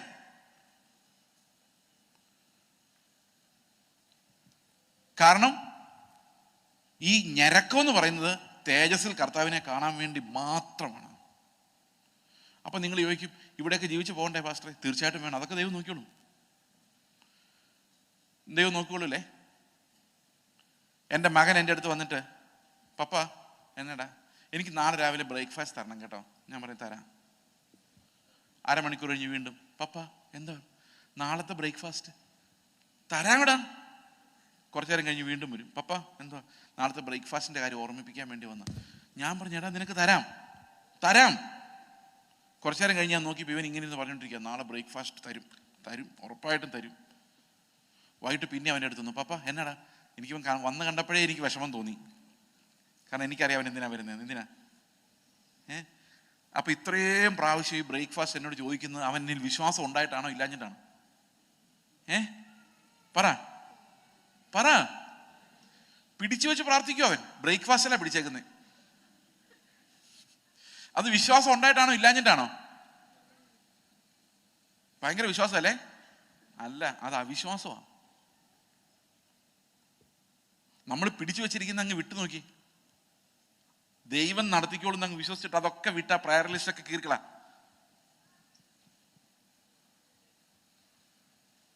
അപ്പൊ നിങ്ങൾ ചോദിക്കും, പിടിച്ചു വെച്ച് പ്രാർത്ഥിക്കാൻ ബൈബിളിൽ ഉണ്ടല്ലോ എന്ന്. പിടിച്ചു വെച്ച് പ്രാർത്ഥിക്കാനല്ല, നിരന്തരമായി പ്രാർത്ഥിക്കാനുണ്ട് അല്ലേ? മടുത്തു പോകാതെ പ്രാർത്ഥിക്കാനുണ്ട്. പക്ഷെ അതൊരു കാര്യമുണ്ട്, അത് ഉപജീവന കാര്യങ്ങൾക്ക് വേണ്ടിയല്ല, അത് സ്വർഗത്തിലെ ദാനങ്ങൾക്ക് വേണ്ടിയാണ്. ഈ ഉപജീവന കാര്യങ്ങൾക്ക് വേണ്ടി ഒത്തിരി പറയേണ്ട കാര്യമില്ല. ഇപ്പൊ ഉദാഹരണത്തിന് ഇന്ന് ഉച്ചയ്ക്ക് ഇവിടെ ഫുഡ് ഉണ്ടായിരുന്നു, ഇന്നല്ലായിരുന്നു അത്. സമയമൊന്നും ബോധമൊന്നുമില്ല ഇവിടെ വന്നേ. പിന്നെ അപ്പോൾ വഴിയെ പോകുന്ന ഒരാളുടെ വാ ഒരു റൈസ് കുറച്ച് കൊണ്ടുപോക്കോ എന്ന് പറഞ്ഞാൽ അവനത് വേണമെങ്കിൽ അവന് കൊടുത്തു വിടാം, കുഴപ്പമൊന്നുമില്ല. പക്ഷെ ആത്മാവിനെ അങ്ങനെ കൊടുത്തു വിടാൻ പറ്റില്ല. അത് നമ്മൾ യാചിക്കുമ്പോൾ നമ്മുടെ ദാഹം അനുസരിച്ചാണ് ആത്മാവിനെ നമ്മൾ അനുഭവിക്കുന്നത്. സ്വർഗീയ നന്മകൾ വേണമെങ്കിൽ നമുക്ക് ഈ ക്രേവിങ് ഉണ്ടാകണം. നമ്മുടെ ആത്മാവിൽ നമ്മൾ ആ ദാരിദ്ര്യം അനുഭവിക്കണം, ദൈവത്തോട് യാചിക്കണം. കാരണം അങ്ങനെയുള്ളവരെ മാത്രമേ ആത്മീക ദാനങ്ങൾ കൊണ്ട് നിറയ്ക്കാൻ പറ്റുള്ളൂ. അപ്പൊ വീണ്ടും ചോദിക്കാൻ പറഞ്ഞിരിക്കുന്നത്, ക്രിസ്തുവിനെ പോലെ നടക്കാൻ ആ ഇടുക്കുവഴി എനിക്ക് മിസ്സായി പോകാതിരിക്കാൻ വേണ്ടിയാ. നിന്റെ ഹിതം സ്വർഗത്തിൽ എത്ര സ്പീഡിൽ നടക്കുന്നോ അതേ സ്പീഡിൽ എൻ്റെ ജീവിതത്തിൽ നടക്കാൻ വേണ്ടിയാണ്. എന്തിനാ ഞാൻ പ്രാർത്ഥിക്കുന്നത്? എൻ്റെ ഹിതം നടന്നു പോകാതിരിക്കാൻ വേണ്ടി. ദൈവമേ നിന്റെ ഹിതം മാത്രം നടക്കാൻ വേണ്ടി, അതിനുവേണ്ടിയാ പ്രാർത്ഥിക്കുന്നത് അല്ലേ? അങ്ങനെയല്ലേ കർത്താവ് പറഞ്ഞ്, എൻ്റെ ഇഷ്ടമല്ല. ഇപ്പൊ ഞാൻ പ്രാർത്ഥിച്ചില്ലെങ്കിൽ എന്താ കുഴപ്പം? എൻ്റെ ഇഷ്ടത്തിന് ഞാൻ നടക്കും. പ്രാർത്ഥിച്ചാൽ എന്താ ഗുണം? ദൈവത്തിന്റെ ഹിതം എന്ന് പറയുന്ന ഇടുക്ക് വഴി നമുക്കായിട്ട് തുറന്നു കിട്ടും. അപ്പോൾ നമ്മുടെ ഞരക്കം, നമ്മുടെ വേദന, നമ്മുടെ കൊതി, നമ്മുടെ തിടുക്കം, അതിനെയാണ് നമ്മൾ പ്രത്യാശ എന്ന് പറയുന്നത്. ഈ പ്രത്യാശയ്ക്കാണ് ഒരിക്കലും ഭംഗം വരാത്തത്. കാരണം അത് വാക്ക് തന്നിരിക്കുന്ന അത്ര ഉറപ്പായിട്ടാണ്.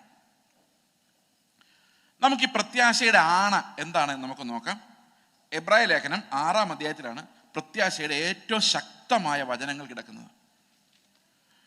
എങ്ങനെയാണ് ഒരു മനുഷ്യനിൽ ദൈവം പ്രത്യാശ ഉറപ്പിക്കുന്നത്? 6-ാം അധ്യായത്തിന്റെ 13-ാം വാക്യത്തിൽ ഇങ്ങനെ പറയുന്നു, For when God made a promise to Abraham, since he had no one greater by whom to swear, he swore by himself. തന്നേക്കാൾ വലിയ ആളൊന്നും ഇല്ലാഞ്ഞതുകൊണ്ട് ദൈവത്തെ തന്നെ ചൊല്ലി ആണയിട്ടു. നമുക്കറിയാം, ആണയിടുമ്പം എപ്പോഴും നമ്മളെക്കാൾ വലിയ ആളെ കൊണ്ടാണ് ആണയിടുന്നത്. നിങ്ങളുടെ വീട്ടിലെ പൂച്ചയെ കൊണ്ട് നിങ്ങൾ ആണയിടുമോ? എൻ്റെ വീട്ടിലെ പൂച്ചയാണേ സത്യം എന്ന് പറഞ്ഞാൽ ആരും അംഗീകരിക്കോ? ഇല്ല. അമ്മയാണേ സത്യം അല്ലെ, ദൈവമാണ് സത്യം എന്നൊക്കെയല്ലേ പറയുന്നത്. അങ്ങനെ പറയാൻ പാടില്ല, പക്ഷെ അങ്ങനെയാണ് സാധാരണ ആൾക്കാർ പറയുന്നത്. അപ്പൊ എബ്രഹാം എന്ത് ചെയ്യുന്നറിയാം? ഈ ദൈവത്തിന്റെ വാഗ്ദത്തം, അത് ഉൽപ്പത്തി പുസ്തകം 15-ാം അധ്യായത്തിന്റെ 5-6 വാക്യങ്ങൾ നമ്മൾ കാണുന്നത് എബ്രഹാമിനെ ദൈവം വെളിയിൽ കൊണ്ടുവന്നു ആകാശത്തിലെ നക്ഷത്രങ്ങളും കാണിച്ചിട്ട് പറഞ്ഞു, നിന്റെ സന്തതി ആകാശത്തിലെ നക്ഷത്രങ്ങൾ പോലെ ആകും എന്ന് പറഞ്ഞു എന്നല്ല, എന്ന് വാഗ്ദത്തം ചെയ്തു എന്നല്ല അവിടെ എഴുതിയേക്കുന്നത്, എന്ന് അവനോട് കൽപ്പിച്ചു എന്നാണ്. ഡിക്രീഡ്. ദൈവം അവൻ്റെ മുമ്പിൽ ഒരു ഡിക്രി വെക്കുമായിരുന്നു. നിന്റെ സന്തതി ഇങ്ങനെ ആകുമെന്ന് അവനോട് കൽപ്പിച്ചു. It implies A decree. അപ്പൊ ദൈവം ഡിക്രി എന്ന് പറഞ്ഞു കഴിഞ്ഞാൽ നടന്നിരിക്കും, അങ്ങനെ തന്നെയാണ്, അത് വാഗ്ദത്തമാണ്, ആണയാണ്.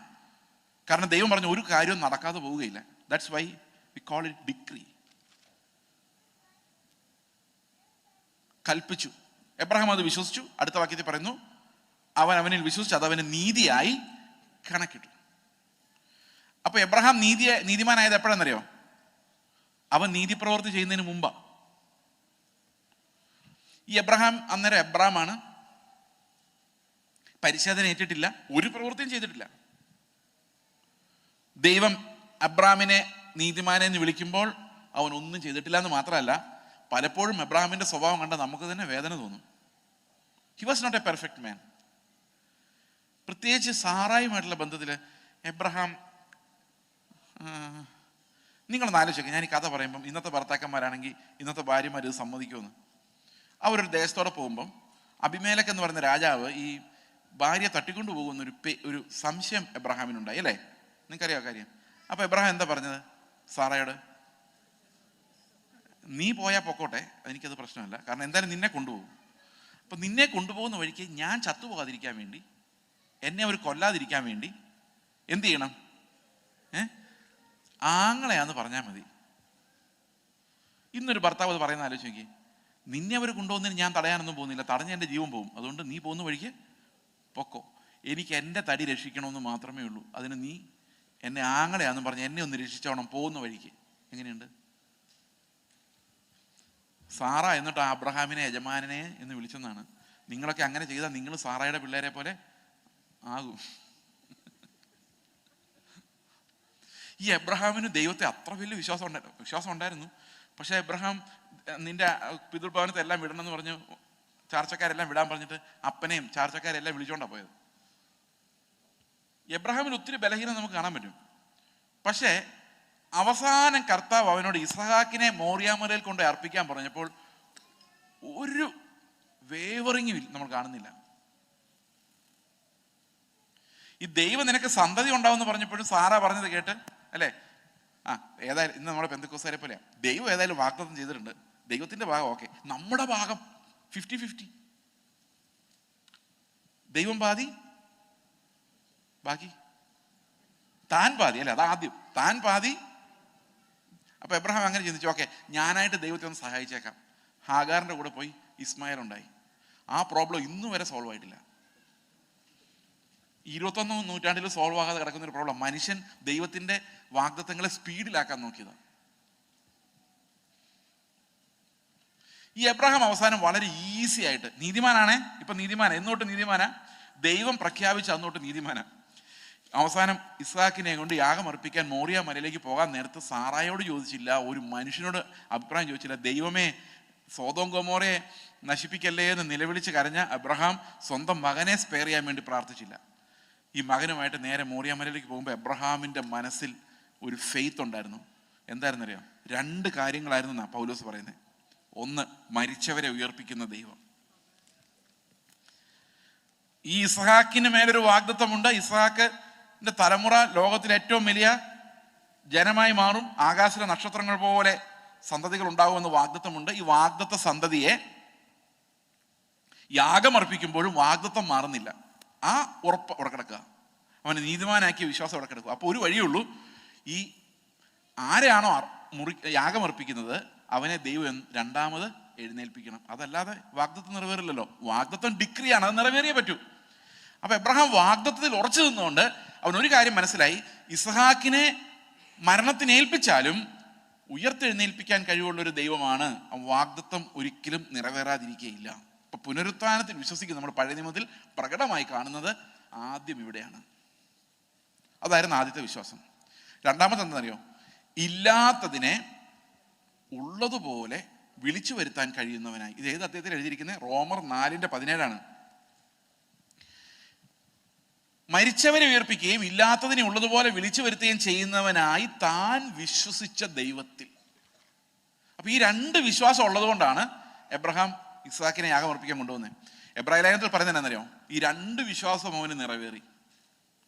എബ്രഹാം പുനരുത്ഥാനത്തിൽ നിന്ന പോലെ ഇസ്ഹാക്കിനെ തിരിച്ചു പ്രാപിച്ചു, മരിച്ചവരുടെ ഇടയിൽ നിന്ന പോലെ. പിന്നെയോ ഇല്ലാത്തടത്ത് നിന്ന് നമ്മളെ പോലെ അനേകം ജാതികളെ ദൈവം പിടിച്ച് എബ്രഹാമിന് മക്കളായി ഏൽപ്പിച്ചു കൊടുത്തു. രണ്ടും നിറവേറി. രണ്ടും നിറവേറി കഴിഞ്ഞപ്പോൾ നമുക്കറിയാം, നമുക്ക് ഒരു കുട്ടി ഉണ്ടെങ്കിൽ നമ്മൾ താമസിക്കുന്ന വീട് അവന് കൊടുത്താൽ മതി. 2 പിള്ളേരുണ്ടെങ്കിലോ 2 വീട് ഒരു വീട് എക്സ്ട്രാ വെക്കേണ്ടി വരും. കേരളത്തിലെ കാര്യമായിട്ട് ഞാൻ പറഞ്ഞു. എത്ര വീട് വെച്ചാലും മലയാളികൾക്ക് മതിയാവില്ല. 100 പിള്ളേരുണ്ടെങ്കിലോ 99 വീട് നമ്മൾ വെക്കേണ്ടി വരും. ഒരു വീട് നമ്മുടെ വീട് മതി, 99 വീട് വെക്കേണ്ടി വരും. എന്നാൽ ആകാശത്തിലെ നക്ഷത്രങ്ങൾ പോലെ പിള്ളേരുടെ എന്നെ ചെയ്യും. അപ്പം നമ്മൾ പറയണം, മോനെ ഇസ്ഹാക്കെ, നമ്മുടെ സന്തതി ആകാശത്തിലെ നക്ഷത്രങ്ങൾ പോലെ ആകും, അതുകൊണ്ട് വീട് വെക്കാൻ നോക്കണ്ട, പട്ടണങ്ങൾ പണിയുന്നതായിരിക്കും നമുക്ക് നല്ലത്. അല്ലേ? ശരിയല്ലേ? അപ്പം നീ എവിടെ ചെന്നാലും എന്ത് ചെയ്യണം? പട്ടണങ്ങൾ പണിതോണം. കാരണം ഇത്രയും മക്കൾ നമുക്കുണ്ടാവും എന്നല്ല എബ്രഹാം പറഞ്ഞത്. എബ്രഹാം പറഞ്ഞത്, ഇത്രയും മക്കളെ ദൈവം തരുമെങ്കിൽ അതിന് അടിസ്ഥാനമുള്ളൊരു നഗരവും കൂടെ, ദൈവം ശില്പിയായി പണിയുന്ന ഒരു അടിസ്ഥാനമുള്ള നഗരവും കൂടെ അതിൻ്റെ കൂടെ കാണും. അപ്പോൾ വാഗ്ദത്തം കനാൻ ദേശമല്ല. കാരണം എന്താ? ഈ കനാൻ ദേശത്ത് ഇത്രയും ആകാശത്തിലെ നക്ഷത്രങ്ങൾ പോലെ ജനങ്ങൾക്ക് താമസിക്കാനുള്ള സ്പേസ് ഇല്ല. അപ്പോൾ വാഗ്ദത്തം അത്രയും വലുതാണെങ്കിൽ അത്രയും പേരെ ഉൾക്കൊള്ളുന്ന ദൈവം ശില്പിയായി പണിത, കൈപ്പണിയായി നിർമ്മിച്ച അടിസ്ഥാനമുള്ളൊരു നഗരവും കൂടെ ഈ വാഗ്ദത്തത്തിൻ്റെ കൂടെ ഉണ്ടാകും. അതുകൊണ്ട് മക്കളെ, നമുക്ക് ടെൻ്റ് അടിച്ച് താമസിച്ചാൽ മതി, ഇത് നമ്മുടെ സ്ഥിരമായ വാസമല്ല എന്നും എബ്രഹാം കണ്ടുപിടിച്ചു. എത്ര അത്ഭുതമാണ്! ആ ഫെയ്ത്ത് ആണ് ഇതെല്ലാം ചെയ്യിപ്പിക്കുന്നത്. ഈ ഫെയ്ത്ത് എബ്രഹാമിൻ്റെ ഉള്ളിൽ വന്നപ്പോഴാണ് മനസ്സിലാകുന്നത്, ഈ വാഗ്ദത്തം ഒരിക്കലും മാറിപ്പോകുന്നില്ല. നക്ഷത്രങ്ങൾ പോലെ കുഞ്ഞുങ്ങളുണ്ടായാൽ അതിനനുസരിച്ച് അവരുടെ പ്രൊവിഷനും ദൈവം വെച്ചിരിക്കും. അതുകൊണ്ട് ഈ ലോകത്ത് കാണുന്നതാകാൻ സാധ്യതയില്ല എന്ന ഫെയ്ത്താണ് എബ്രഹാമിനെ കൊണ്ട് ചെയ്യിപ്പിക്കുന്നത്. ഫെയ്ത്താണ് അവനെ അനുസരിപ്പിക്കുന്നത്. If he has no faith he will not obey. അപ്പൊ അനുസരിച്ച് ഒരാൾ നീതിമാനാവുകയല്ല, വിശ്വാസം ഒരാളെ നീതിമാനാക്കുമ്പോൾ അവൻ അനുസരിക്കുകയാണ്. മനസ്സിലാവുന്നുണ്ടോ? ഇത് ഈ ടെക്നിക്ക് പിടികിട്ടിയോ?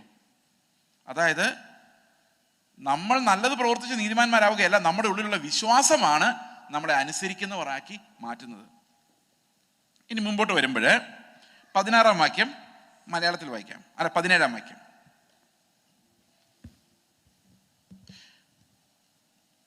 വാക്യം 6:17 ആണേ. എബ്രായർ 6:17. എന്നാൽ ദൈവം വാഗ്ദത്തത്തിന്റെ അവകാശികൾക്ക്, അതുകൊണ്ട് ദൈവം വാഗ്ദത്തത്തിന്റെ അവകാശികൾക്ക് തന്റെ ആലോചന മാറാത്തത് എന്ന് അധികം സ്പഷ്ടമായി കാണിപ്പാൻ ഇച്ഛിച്ച് ഒരു ആണയാലും ഉറപ്പ് കൊടുത്തു. അപ്പൊ ദൈവം എന്ത് ചെയ്തു? ആരെല്ലാം യേശുക്രിസ്തു മൂലം ദൈവത്തിന്റെ അടുത്തേക്ക് വരുന്നോ അവർക്കെല്ലാം ദൈവം എന്ത് കൊടുത്തിരിക്കുന്നു? ആണയാലുള്ള ഒരു ഉറപ്പ് വാഗ്ദത്തമായി കൊടുത്തിരിക്കുന്നു. എന്തിനാ അങ്ങനെ വാഗ്ദത്തം കൊടുത്തിരിക്കുന്നത്? എബ്രഹാം വിശ്വസിച്ചതുപോലെ നമ്മളും വിശ്വസിച്ച് ഈ നീതി പ്രവൃത്തികൾ നമ്മളിൽ നിന്ന് ഉണ്ടാകാൻ വേണ്ടിയാണ്. മനസ്സിലാവുന്നുണ്ടോ? അപ്പോൾ എബ്രഹാമിന് കൊടുത്ത പോലെ ഉറപ്പിച്ച് നമുക്കും തരണം. അടുത്തത്, അങ്ങനെ നമ്മുടെ മുമ്പിൽ വെച്ചിട്ടുള്ള പ്രത്യാശ പിടിച്ചുകൊള്ളുവാൻ. ഇതാണ്. അപ്പൊ പ്രത്യാശ നമ്മുടെ മുമ്പിൽ വെച്ചിട്ടുണ്ട്. അത് ഒരു ഭയങ്കര ഉറപ്പോടുകൂടി, ആണയോടുകൂടിയാണ് ദൈവം പ്രത്യാശ തന്നിരിക്കുന്നത്. തന്റെ ഏകജാതനായ പുത്രനിൽ, ബാക്കി പറ, വിശ്വസിക്കുന്ന ഏവനും നശിച്ചു പോകാതെ നിത്യജീവൻ പ്രാപിക്കും. ഇത് ദൈവത്തിന്റെ വാഗ്ദത്തമാണ്. ഈ വാഗ്ദത്തം ഒരു ആണയോടുകൂടി വെച്ചിരിക്കുക. എന്റെ അടുത്ത വാക്യം പറയുന്നത് എന്താന്ന് നോക്കിയേ. അങ്ങനെ നമ്മുടെ മുമ്പിൽ വെച്ചിട്ടുള്ള പ്രത്യാശ പിടിച്ചുകൊള്ളുവാൻ ശരണത്തിനായി ഓടി വന്ന നാം.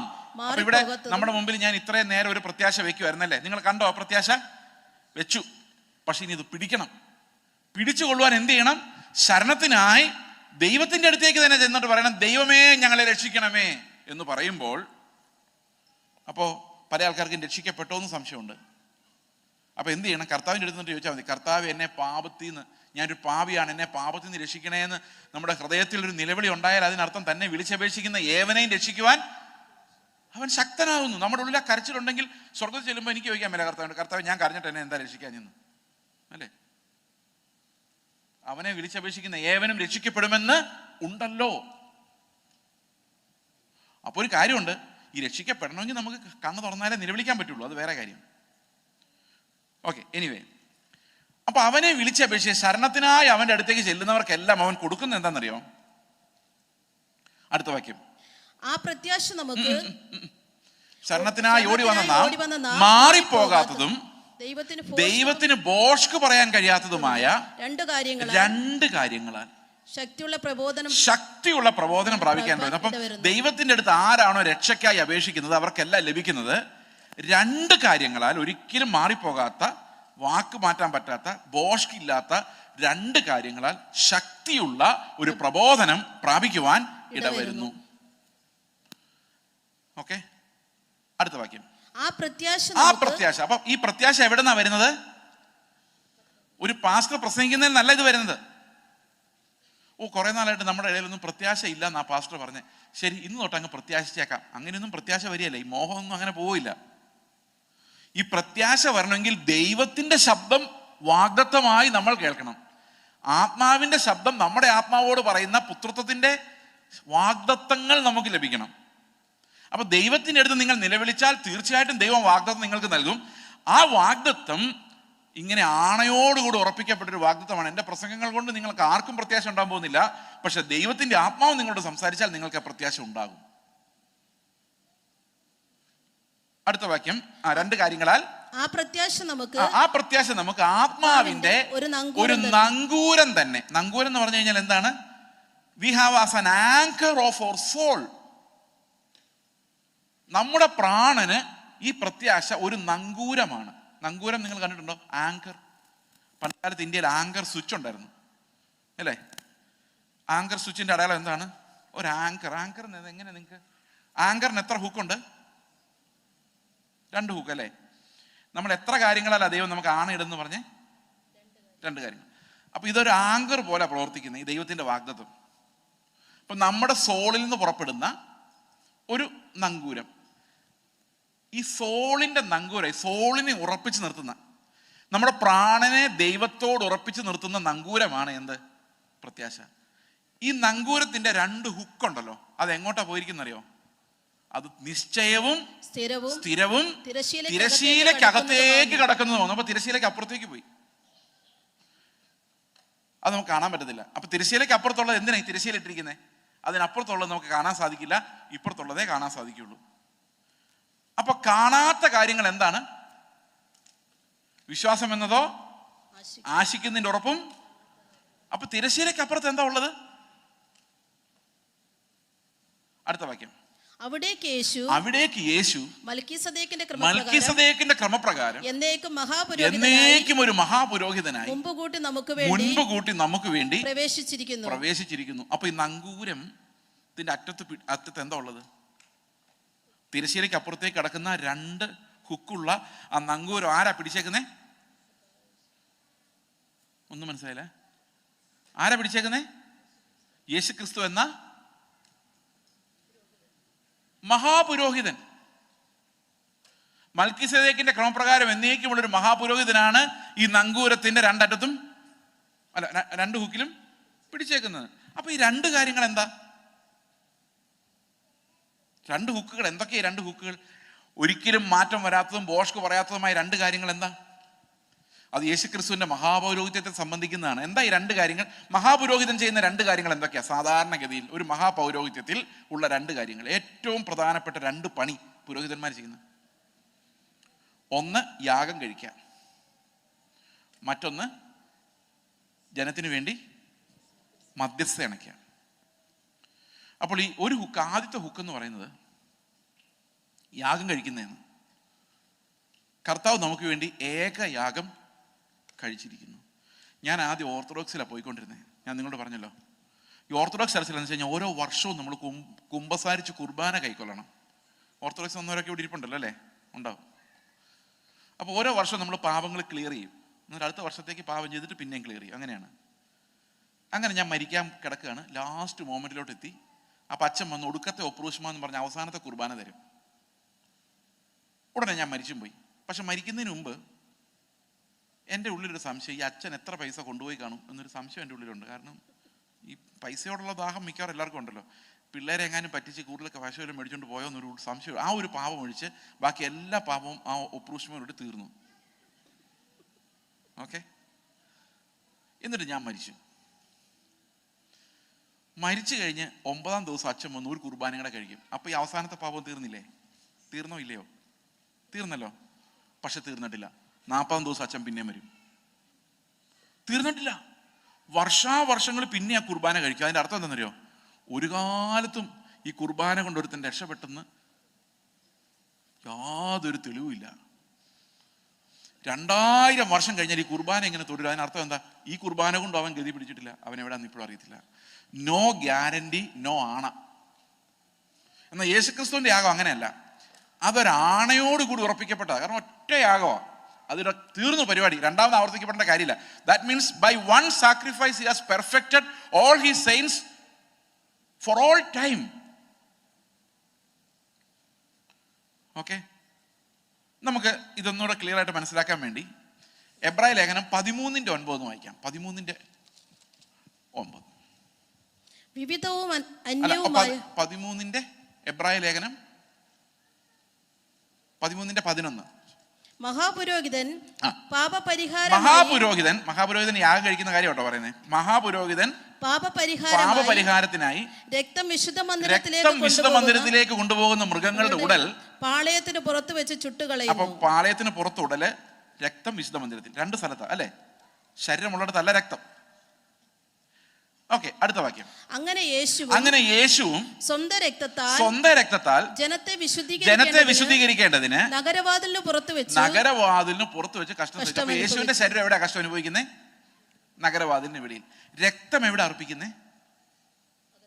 മൃഗത്തിന്റെ ശരീരം എവിടെയായിരുന്നു? പാളയത്തിന് പുറത്ത്. രക്തം എവിടെ അർപ്പിച്ചത്? വിശുദ്ധ മന്ദിരത്തിൽ. യേശുക്രിസ്തുവിന്റെ ശരീരം അതുപോലെ തന്നെ കഷ്ടം സഹിച്ചത് നഗരവാതിലിന് വെളിയിൽ. രക്തം എവിടെ അർപ്പിച്ചത്? യെരൂശലേം ദേവാലയത്തിലാണോ? അല്ല. അത് മനസ്സിലാവണമെങ്കിൽ എബ്രായ ലേഖനം 9:11 വായിക്കണം. വായിച്ചു. യേശുക്രിസ്തു വരുവാനുള്ള നന്മകളുടെ മഹാപുരോഹിതനായി വന്നിട്ട് കൈപ്പണി അല്ലാത്തതായി എന്ന് വെച്ചാൽ ഈ സൃഷ്ടിയിൽ ഉൾപ്പെടാത്തതായി വലിപ്പവും തികവുമുള്ള ഒരു കൂടാരത്തിൽ കൂടി ആട്ടുകൊറ്റന്മാരുടെയും പശുക്കിടാങ്ങളുടെയും രക്തത്താലല്ല, സ്വന്തം രക്തത്താൽ തന്നെ ഒരിക്കലായി പ്രവേശിച്ച് എന്നേക്കുമായുള്ള ഒരു വീണ്ടെടുപ്പ് സാധിപ്പിച്ചിരിക്കുന്നു. അപ്പൊ എവിടെ ഇത്? ഈ ലോകത്തിലല്ല, നമ്മൾ കാണുന്ന ലോകത്തിലല്ല, ഈ സൃഷ്ടിയിൽ ഉൾപ്പെടുന്ന സ്ഥലത്തല്ല, നിത്യമായ ഒരു കൂടാരത്തിൽ തിരശീലയ്ക്കപ്പുറത്ത് അവന്റെ രക്തം ഇന്നും നമുക്ക് വേണ്ടി ഗുണകരമായി സംസാരിച്ചുകൊണ്ടിരിക്കുന്നു. ദാറ്റ് മീൻസ് യാഗം കഴിഞ്ഞു പോയി എന്നല്ല, ആ രക്തം ഇന്നും ഫ്രഷായി നമ്മുടെ പാപങ്ങൾക്ക് പരിഹാരമായി അർപ്പിക്കപ്പെട്ടിരിക്കുന്നു. It is still there. കാരണം അത് നിത്യതയിലും നമ്മൾ സമയത്തിലുമാണ്. ഇപ്പൊ നമ്മൾ ഇന്ന് ഞാൻ കാറിൽ ഇങ്ങനെ വരുന്ന സമയത്ത് ഞാൻ ആലോചിച്ച കാര്യമാണ്, ഇതേ സൂര്യൻ തന്നെയാണല്ലോ കേരളത്തിലുള്ളത് അല്ലേ? നിങ്ങൾ അങ്ങനെ ആലോചിച്ചിട്ടുണ്ടോ? ഇതേ ചന്ദ്രൻ തന്നെ, ഇവിടെയുള്ള മൂൺ തന്നെ അവിടെ ഉണ്ട്, എല്ലായിടത്തും ഉണ്ട്. കാരണം എന്താ? അതങ്ങ് ദൂരത്തിലാണ്. അപ്പൊ നമ്മൾ എവിടെ നോക്കിയാൽ അതിനെ കാണാം. അതുപോലെ തന്നെയാണ് നിത്യതയിൽ അർപ്പിക്കപ്പെടുന്ന യാഗം. ആ രക്തം നമുക്കായി ഗുണകരമായി സംസാരിക്കുന്നത്. നമ്മുടെ ജീവിതത്തിന്റെ ഏത് സന്ദർഭത്തിലും ആ ഒരൊറ്റ യാഗം നമുക്ക് മതി. അതിനർത്ഥം എന്താണ്? ഏത് സമയത്തും കൃപാസനത്തിലേക്ക് കടന്നു ചെല്ലാൻ നമുക്ക് സാധിക്കും. ഇതാണ് ഒന്നാമത്തെ hook. We are never lost. We can get back to that throne of grace any time. കാരണം ആ രക്തം ഒരിക്കലും നമുക്ക് വേണ്ടി വേസ്റ്റായി പോകുന്നില്ല. It is once offered for our redemption. എബ്രായ ലേഖനം 10:14 എന്താ പറയുന്നേ? ഏകയാഗത്താൽ അവൻ വിശുദ്ധീകരിക്കപ്പെടുന്നവർക്ക് സദാകാലത്തേക്കും സൽഗുണപൂർത്തി വരുത്തിയിരിക്കുന്നു. അപ്പം നിങ്ങൾ എത്ര ദൂരെയാണ് ഇന്നെന്ന് ചിന്തിച്ചാലും, എന്നെ ഇനി കർത്താവ് മൈൻഡൊന്നും തോന്നുന്നില്ല ബ്രദറെ, ഞാൻ വളരെ ദൂരെ ആയിപ്പോയി എന്ന് ചിന്തിച്ചാലും, നിങ്ങൾ മനസ്സിലാക്കേണ്ടത് ഒറ്റ നോട്ടം ആ രക്തം ഇപ്പോഴും നിങ്ങൾക്കായി ഗുണകരമായി സംസാരിക്കുന്നു. ദുർമനസാക്ഷി കൊണ്ട് ദൂരെ പോകരുത്. നല്ല മനസാക്ഷിയോടെ പ്രത്യാശയെ മുറുകെ പിടിച്ച് അടുത്തു വരിക. കാരണം ഈ ഹുക്ക് കർത്താവിന്റെ മഹാപൗരോഹിത്യത്തിലാണ് ഇരിക്കുന്ന. ആ പുരോഹിതൻ നമ്മളെ രക്ഷിക്കുവാൻ ശക്തനാണ്. രണ്ടാമത്തെ ഹുക്ക് എന്താണെന്നറിയാമോ? അത് മധ്യസ്ഥതയാണ്. നിങ്ങൾ കർത്താവിനോട് ചോദിക്കുന്ന എല്ലാ കാര്യങ്ങളും കർത്താവ് നിങ്ങൾക്ക് തരുന്നുണ്ടോ? ഉണ്ടോ? കിട്ടുന്നുണ്ടോ? ഇല്ല. ഷുവർ. പാസ്റ്റർ പ്രാർത്ഥിച്ചാൽ കിട്ടുമോ? കിട്ടുമോ? നിങ്ങൾ പ്രാർത്ഥിച്ചാൽ കിട്ടുക, അല്ലെങ്കിൽ പാസ്റ്റർ പ്രാർത്ഥിച്ചാലും കിട്ടില്ല. കാരണം എല്ലാവർക്കും പിതാവിൻ്റെ അടുത്തുള്ള ആക്സസ് ഒന്ന് തന്നെയാണ്. പുത്രൻ വഴിയേ ഉള്ളൂ ആക്സസ്. പ്രത്യേകിച്ച് പ്രാർത്ഥനാപരമുള്ള ആളുകളൊന്നും പുതിയ നിയമത്തിലില്ല. ഉണ്ടോ? കൃപാവരങ്ങളുടെ കൂട്ടത്തിൽ പ്രാർത്ഥനാപരം എന്ന് പറഞ്ഞൊരു വരം നിങ്ങൾ കണ്ടിട്ടുണ്ടോ? ഞാൻ നിങ്ങൾക്ക് വേണ്ടി പ്രാർത്ഥിക്കാൻ വേണ്ടി ഇവിടെ ഇരിക്കുക ബ്രദറെ, നിങ്ങളെല്ലാം പോയി ജോലി ചെയ്തോ, ഞാൻ പ്രാർത്ഥിക്കാന്ന് പറഞ്ഞപ്പോൾ ഞാൻ പ്രാർത്ഥിക്കുന്നത് കൊണ്ട് പ്രത്യേക ഗുണമൊന്നുമില്ല. എല്ലാവരും പ്രാർത്ഥിക്കുന്നതിന് ഒരേ ഗുണമാണ്. വിശ്വാസമില്ല? ശരി, ഞാൻ എൻ്റെ അപ്പൻ്റെ അടുത്ത് നിന്ന് പറയാം, അപ്പ എനിക്ക് ഒരു അത്യാവശ്യം ഉണ്ടായിരുന്നു, സ്കൂളിലെ ഫീസ് അടയ്ക്കണം. അപ്പം അപ്പം പറയും, നീ പറഞ്ഞാൽ ഞാൻ കേൾക്കില്ല, വേറൊരു മോനുണ്ടല്ലോ അവനെ കൊണ്ട് പറയിപ്പിക്കാൻ പറയുമോ? നിങ്ങളെന്താ മിണ്ടാത്തത്? ഒന്ന് മൂളിക്കോ? കുഴപ്പമില്ല, പറയൂല. കാരണം എന്താ? ഞാൻ ചെന്ന് അപ്പനോട് ചോദിക്കുന്ന അപ്പന് സന്തോഷം. അപ്പൊ എനിക്ക് മറ്റയാളുടെ കാര്യം പറയാം, മറ്റയാൾക്ക് എൻ്റെ കാര്യം പറയാം. അത് ഒന്നിച്ച ഇടിവിൽ നിന്നുണ്ടല്ല. പഴയ നിയമത്തിലാണെങ്കിൽ മോശ ഏലിയാവൊക്കെ ജനത്തിനും ദൈവത്തിനും മധ്യത്തിൽ ഇടിവിൽ നിൽക്കുക. ഇപ്പൊ അങ്ങനെ ഒരു ഇടിവില്ല. അത് കർത്താവ് കവർ ചെയ്തു. ദൈവത്തിനും മനുഷ്യരുടെ ഇടയിൽ ഇപ്പോൾ ഒരു ഗ്യാപ്പ് ഇല്ല. അപ്പൊ നമ്മൾ എങ്ങനെ പ്രാർത്ഥിക്കുന്നത്? ഞാൻ നിങ്ങൾക്ക് വേണ്ടി പ്രാർത്ഥിക്കുമ്പോൾ നിങ്ങൾക്കും ദൈവത്തിനും ഇടയിൽ ഇടിവിൽ നിൽക്കുവല്ല, നിങ്ങളുടെ കൂടെ നിൽക്കുക. അതിനെ ഒരുമനപ്പെട്ട് പ്രാർത്ഥിക്കുക എന്ന് പറയുന്നത്. പുതിയ നിയമത്തിലെ പ്രാർത്ഥനകൾ ഇടിവിൽ നിന്നുള്ള പ്രാർത്ഥനകളല്ല, ഒരുമനപ്പെട്ടുള്ള പ്രാർത്ഥനകളാണ്. Children coming together to the throne of the father and seeking his blessings. അത് ഒന്നിച്ചുള്ള പ്രാർത്ഥനയാണ്. ഞാൻ നിങ്ങൾക്ക് വേണ്ടി പ്രാർത്ഥിക്കുമ്പോൾ നിങ്ങളുടെ കൂടെ നിന്നാണ് പ്രാർത്ഥിക്കുന്നത്. എനിക്ക് പ്രത്യേക പ്രിവിലേജ് ഉള്ളതുകൊണ്ടല്ല, നമുക്ക് എല്ലാവർക്കുമുള്ള അതേ പ്രിവിലേജാണ് നമ്മൾ ഉപയോഗിക്കുന്നത്. അതാണ് പുതിയ നിയമത്തിലെ പ്രത്യേകത. ഓക്കെ, ഇനി യേശുക്രിസ്തു പിതാവിനോട് നമുക്ക് വേണ്ടി പ്രാർത്ഥിക്കുന്നുണ്ടെന്ന് വിചാരിച്ചോ? ഉണ്ടോ ഇല്ലയോ? നമ്മൾ പലപ്പോഴും ആൾക്കാരോട് പറഞ്ഞു എനിക്ക് വേണ്ടി പ്രാർത്ഥിക്കണം കേട്ടോ എന്ന് പറഞ്ഞു. എന്നോടൊരു 10,000 ആൾക്കാരെങ്കിലും പറഞ്ഞിട്ടുണ്ട് എനിക്ക് വേണ്ടി പ്രാർത്ഥിക്കണം. അവർ ആരൊക്കെയാന്ന് പോലും എനിക്ക് ഓർമ്മയില്ല, സത്യമായിട്ട് ഓർമ്മയില്ല. അപ്പം ഞാൻ എന്ത് ചെയ്യുന്നു വെച്ചാൽ എനിക്ക് വേണ്ടി പ്രാർത്ഥിക്കണമെന്ന് പറയുമ്പോൾ ഞാൻ അപ്പം തന്നെ അങ്ങ് പ്രാർത്ഥിച്ചേക്കും. കാരണം ഇത് പിന്നെ നടക്കില്ല എന്ന് എനിക്കറിയാം. കാരണം അങ്ങനെ ഇത് നമ്മളൊന്നും വേറെ ആൾ പ്രാർത്ഥിക്കുന്ന അത്ര ഉറപ്പൊന്നുമില്ല. പക്ഷെ ഒരു കാര്യം ഞാൻ ചോദിക്കട്ടെ, കർത്താവ് നിങ്ങൾക്ക് വേണ്ടി പ്രാർത്ഥിക്കുന്ന ഉറപ്പുണ്ടല്ലോ? അത് ഉറപ്പുള്ള പോലെ തോന്നില്ല. ഓക്കെ, അപ്പൊ യേശുക്രിസ്തു ചെന്ന് പിതാവിനോട് പ്രാർത്ഥിക്കുകയാണ്, ഇവനെ രക്ഷിക്കണേ, ഇവന് വേണ്ടിയാണ് ഞാൻ മരിക്കുന്നത്, ഇവൻ നഷ്ടപ്പെട്ടു പോകല്ലേ എന്ന് പിതാവിനോട് പ്രാർത്ഥിച്ചാൽ പിതാവ് എന്ത് ചെയ്യും? പിതാവ് എന്നെ രക്ഷിക്കുവോ? രക്ഷിക്കുവോ? രക്ഷിച്ചില്ലെങ്കിൽ അതോ യേശുക്രിസ്തു മനുഷ്യർക്കും ദൈവത്തിനോടുള്ളൊരു മധ്യസ്ഥനോ അല്ലെ? യേശുക്രിസ്തു പറയുന്ന പിതാവ് അംഗീകരിക്കുന്നില്ല എന്ന് വന്നു കഴിഞ്ഞാൽ യേശുക്രിസ്തു ദൈവമോ അല്ലാതെ വരും. അപ്പൊ കർത്താവ് പറഞ്ഞിരിക്കുന്നത് ഞാൻ എന്തപേക്ഷിച്ചാലും എൻ്റെ പിതാവ് തരും. അപ്പൊ നിങ്ങളുടെ രക്ഷയ്ക്കായി പിതാവിനോട് പുത്രൻ അപേക്ഷിച്ചാൽ ദൈവം നിങ്ങളെ രക്ഷിക്കുവോ? Yes or no? കുക്ക് സ്ട്രോങ് ആയിട്ട് കിട്ടിയോ? പിടുത്തം കിട്ടിയോ? ഓക്കെ, എബ്രായർ 7:25 പറയുന്നു, താൻ മൂലം ദൈവത്തോടെടുക്കുന്നവർക്ക് വേണ്ടി പക്ഷപാതം ചെയ്യുവാൻ സദാ ജീവിക്കുന്നവനാകയാൽ അവരെ പൂർണ്ണമായും രക്ഷിക്കാൻ അവൻ പ്രാപ്തനാകുന്നു. അപ്പം ഈ പക്ഷപാതം ഇപ്പോഴും നടന്നുകൊണ്ടിരിക്കുക. അതായത് അത് എന്നേക്കും നമുക്ക് വേണ്ടി പിതാവിൻ്റെ മുമ്പിൽ പുത്രൻ എഴുന്നേറ്റ് എന്ന് പറയാണ്, ചെയ്സ് ഇവിടെ കാണണം. അപ്പൊ പിതാവ് എന്ത് പറയും? പറ്റില്ല എന്ന് പറയുമോ? പറയോ ഇല്ലയോ? പറ.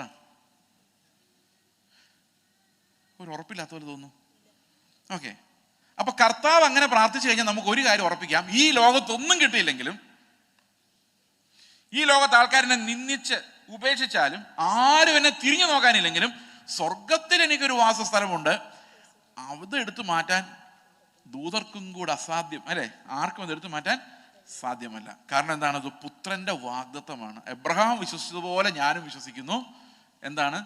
ദൈവത്തിന്റെ വാഗ്ദത്തങ്ങൾ എന്നേക്കുമുള്ളത്. അത് നമ്മളോട് പറയാൻ വേണ്ടിയാണ് ഇത്രയും വലിയ ആണ പുത്രന്റെ നാമത്തിൽ ദൈവം ഇട്ടിരിക്കുന്നത്. ഓക്കെ, ഇനി അടുത്തൊരു ചോദ്യം. ഈ ലോകത്ത് ഇത്ര ലക്ഷം ജനങ്ങളുണ്ട്, കോടി ജനങ്ങളുണ്ട്. ഇവർക്ക് വേണ്ടി എല്ലാം കർത്താവ് പ്രാർത്ഥിച്ചിട്ടുണ്ടെങ്കിൽ ഇവരെല്ലാം സ്വർഗത്തിൽ പോണ്ടേ? നിങ്ങൾക്ക് ഇങ്ങനത്തെ സംശയങ്ങളൊന്നും തോന്നില്ല? ഇപ്പൊ ലോകത്ത് 700 കോടി ജനങ്ങളുണ്ട്. 700 കോടി ജനങ്ങൾക്ക് വേണ്ടി യേശുക്രിസ്തു പ്രാർത്ഥിച്ചിട്ടുണ്ടായിരുന്നുവെങ്കിൽ ഇവരെല്ലാവരും രക്ഷപ്പെട്ടു പോകേണ്ടതല്ലേ?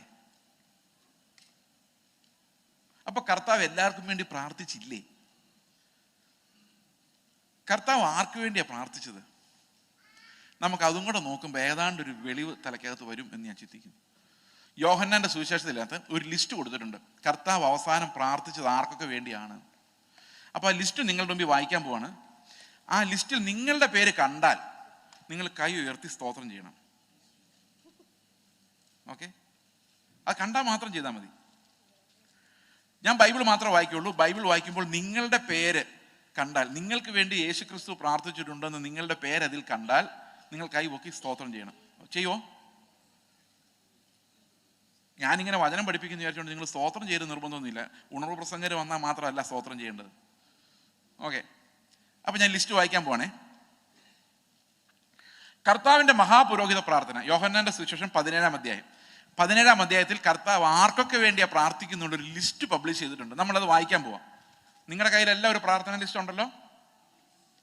ഓക്കെ, ഈ ലിസ്റ്റ് കേട്ടോ. 9-ാം വാക്യം, ഞാൻ അവർക്ക് വേണ്ടി അപേക്ഷിക്കുന്നു, ലോകത്തിന് വേണ്ടി അല്ല, നീ എനിക്ക് തന്നിട്ടുള്ളവർ നിനക്കുള്ളവർ ആകൊണ്ട് അവർക്ക് വേണ്ടി അത്രേ ഞാൻ അപേക്ഷിക്കുന്നത്. ഇത് ആരൊക്കെയുണ്ട്? ഈ അവര് 11 ശിഷ്യന്മാരാ. അവർക്ക് വേണ്ടിയാ കർത്താവ് പറഞ്ഞു, നീ 11 പേർക്ക് വേണ്ടി ഞാൻ പ്രാർത്ഥിക്കും. അപ്പൊ അതിനകത്ത് പേരുകൾ നിങ്ങൾക്ക് കിട്ടിയല്ലോ. ശിഷ്യന്മാരുടെ പേര് കാണാതെ അറിയാമോ? ഇപ്പൊ 11 പേരുടെ പേരായി.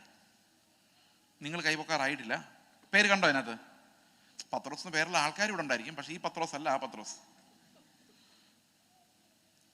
ഓക്കെ, ഇനി ആ ലിസ്റ്റിന്റെ ബാക്കി ആൾക്കാരെ കൂടെ നോക്കാം. 20-ാം വാക്യം വായിച്ചു. ഇവർക്ക് വേണ്ടി മാത്രമല്ല ഇവരുടെ വചനത്താൽ എന്നിൽ വിശ്വസിക്കാനിരിക്കുന്നവർക്ക് വേണ്ടിയും കൂടെ ഞാൻ അപേക്ഷിക്കുന്നു. ഒറ്റ ആൾ പോലും കൈപൊക്കിയില്ല. പൊക്കിയോ? അപ്പൊ 2000 വർഷങ്ങൾക്ക് മുമ്പ് കർത്താവ് പിതാവിനോട് പ്രാർത്ഥിക്കുമ്പോൾ എന്നെ കണ്ടായിരുന്നു. എന്നെ കണ്ടിട്ട് ചേസിന് വേണ്ടി ഞാൻ പ്രാർത്ഥിക്കുന്നു എന്ന് പിതാവിനോട് പറഞ്ഞായിരുന്നു. ഞാൻ അവന് വേണ്ടിയാണ് മരിക്കുന്നത്. അവനെ എനിക്ക് നീ തന്നിരിക്കുന്ന തേജസ് ഞാൻ അവന് കൊടുത്തിരിക്കുന്നു. അവൻ വിശുദ്ധനാകാൻ വേണ്ടി ഞാൻ എന്നെ തന്നെ വിശുദ്ധീകരിക്കുന്നു. അവൻ ദുഷ്ടന്റെ പിടിയിൽ അകപ്പെടാതിരിക്കാൻ വേണ്ടി ഞാൻ പ്രാർത്ഥിക്കുന്നു എന്ന് പറഞ്ഞിട്ട് കർത്താവ് എൻ്റെ പേരും കൂടെ അതിനകത്ത് വെച്ചു. ഞാനിതൊരു ചർച്ച പ്രസംഗിച്ചു കഴിഞ്ഞപ്പം ഒരമ്മച്ചി ഇറങ്ങി വന്നിട്ട് എന്നോട് പറഞ്ഞു, എൻ്റെ പിള്ളേർ രക്ഷിക്കപ്പെടാൻ വേണ്ടി ഞാൻ എപ്പോഴും പ്രാർത്ഥിച്ചുകൊണ്ടിരിക്കുന്നത്. പക്ഷെ ഞാൻ ആര് പ്രാർത്ഥിച്ചിട്ടാണ് രക്ഷിക്കപ്പെട്ടത് ഞാൻ എപ്പോഴും ആലോചിക്കുമായിരുന്നു. ഇപ്പോഴാണ് മനസ്സിലായത്, 2000 വർഷങ്ങൾക്ക് മുമ്പ് യേശുക്രിസ്തു തന്നെയാണ് ഞാൻ രക്ഷപ്പെടാൻ വേണ്ടി പിതാവിൻ്റെ മുമ്പിൽ ഇരുന്ന് പ്രാർത്ഥിച്ചത്. അതുകൊണ്ടാണ് പാസ്റ്റർമാർ വിടാതെ എൻ്റെ പുറകെ നടന്നത്. അവൻ്റെ ആടുകൾ അവൻ്റെ. ഇപ്പൊ കുറച്ചു പേർക്ക് വിശ്വാസമായോ സ്വർഗത്തിൽ പോകുന്നു? ഈ സ്വർഗത്തിൽ പോകുന്നുള്ള വിശ്വാസം. ഈ നമ്മളാ നങ്കൂരത്തിന്റെ കാര്യം പറഞ്ഞല്ലോ. ഈ നങ്കൂരം ക്യാപ്റ്റൻ വിചാരിക്കുകയാണ്, നങ്കൂരം അങ്ങനെ തിരശ്ശീലയ്ക്ക് അപ്പുറത്തേക്ക് ഇട്ട് കഴിഞ്ഞാൽ അവിടെ ആരാ എന്താ ഒന്നും അറിയാൻ മേലാത്തതുകൊണ്ട് ഞാൻ എൻ്റെ കപ്പലിന്റെ നങ്കൂരം വേറെ എങ്ങും ഇടുന്നില്ല, അത് ഈ കപ്പലിന്റെ കൊടിമരത്തിലേക്ക് തന്നെ ഇട്ടേക്കാം. അപ്പൊ ഇയാള് നങ്കൂരം എങ്ങോട്ടിട്ടു? കപ്പലിന്റെ കൊടിമരത്തിലേക്ക് തന്നെ ഇട്ടു. കപ്പൽ എവിടെയെങ്കിലും നിൽക്കുവോ? പറ. നിങ്ങളൊന്ന് മൂളിയാ കുഴപ്പമില്ല, നിൽക്കില്ല അല്ലെ? കാരണം ആ നങ്കൂരം കൊണ്ട് ആ കപ്പലിന് ഒരു പ്രയോജനവും ഇല്ല. ഇന്ന് പ്രത്യാശ എന്ന നങ്കൂരത്തിന് സംഭവിച്ചിരിക്കുന്നതെന്നറിയോ? അത് നമ്മുടെ മേൽ തന്നെ ഇട്ടേക്കുന്നത്, വാഗ്ദത്തത്തിന്മേലല്ല. അപ്പൊ അതിനർത്ഥം നാളെ ഞാൻ നന്നായി തന്നെ രക്ഷപ്പെട്ട് ശരിയായി സുഖത്തിൽ പൊക്കോളാം. അപ്പൊ നങ്കൂരം എവിടെ കിടക്കുന്നത്? ഈ ജഡം നന്നാകും എന്ന എൻ്റെ തെറ്റായ ചിന്തയുടെ മേലാണ് ഞാൻ എൻ്റെ പ്രത്യാശയുടെ നങ്കൂരം ഇട്ടിരിക്കുന്നത്. എത്ര പേർ അങ്ങനെ ഇട്ടിട്ടുണ്ട്? വലിയ ഭൂരിപക്ഷം ജനങ്ങൾ അങ്ങനെ ഇട്ടിരിക്കുന്നത്. അതായത് ഞാൻ നന്നാവും ബ്രദറെ. സ്വർഗത്തിൽ പോവോ സിസ്റ്ററെ?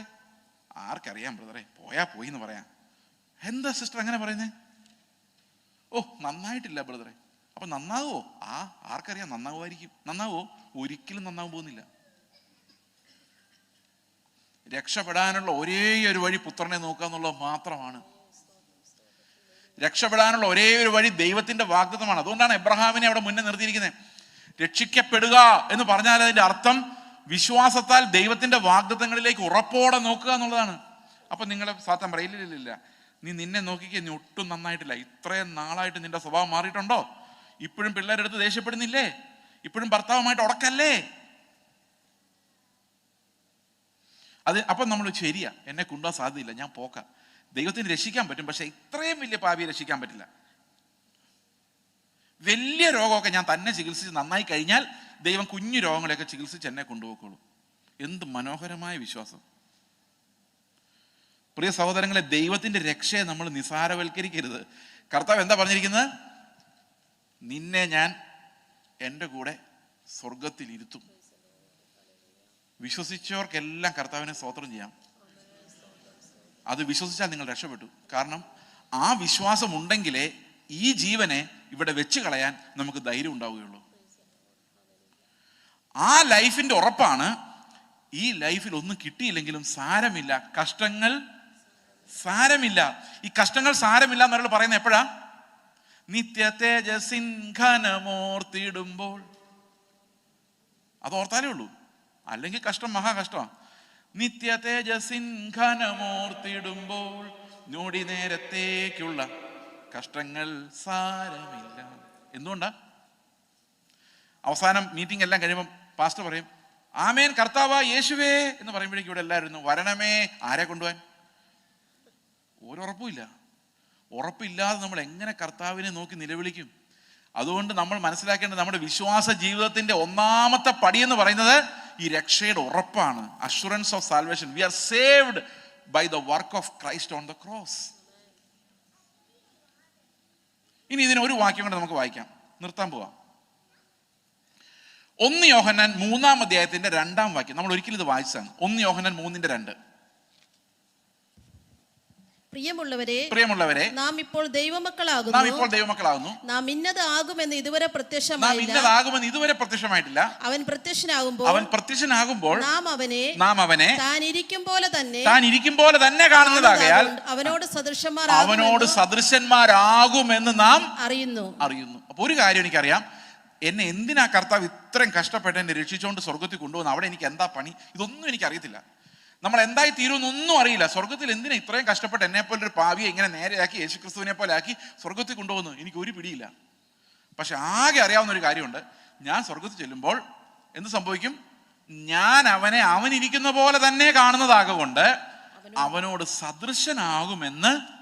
അപ്പൊ യേശു ക്രിസ്തുവിനെ പോലെ ഞാൻ രൂപാന്തരപ്പെടുമെന്ന് ഞാൻ അറിയുന്നു. അടുത്ത വാക്യം, അവനിൽ ഈ പ്രത്യാശയുള്ളവരെല്ലാം അവൻ നിർമ്മലനായിരിക്കുന്ന പോലെ തന്നെ നിർമ്മലീകരിക്കുന്നു. അപ്പൊ നമുക്ക് വിശുദ്ധ ജീവിതം നയിക്കണമെങ്കിൽ ആദ്യം എന്ത് വേണം?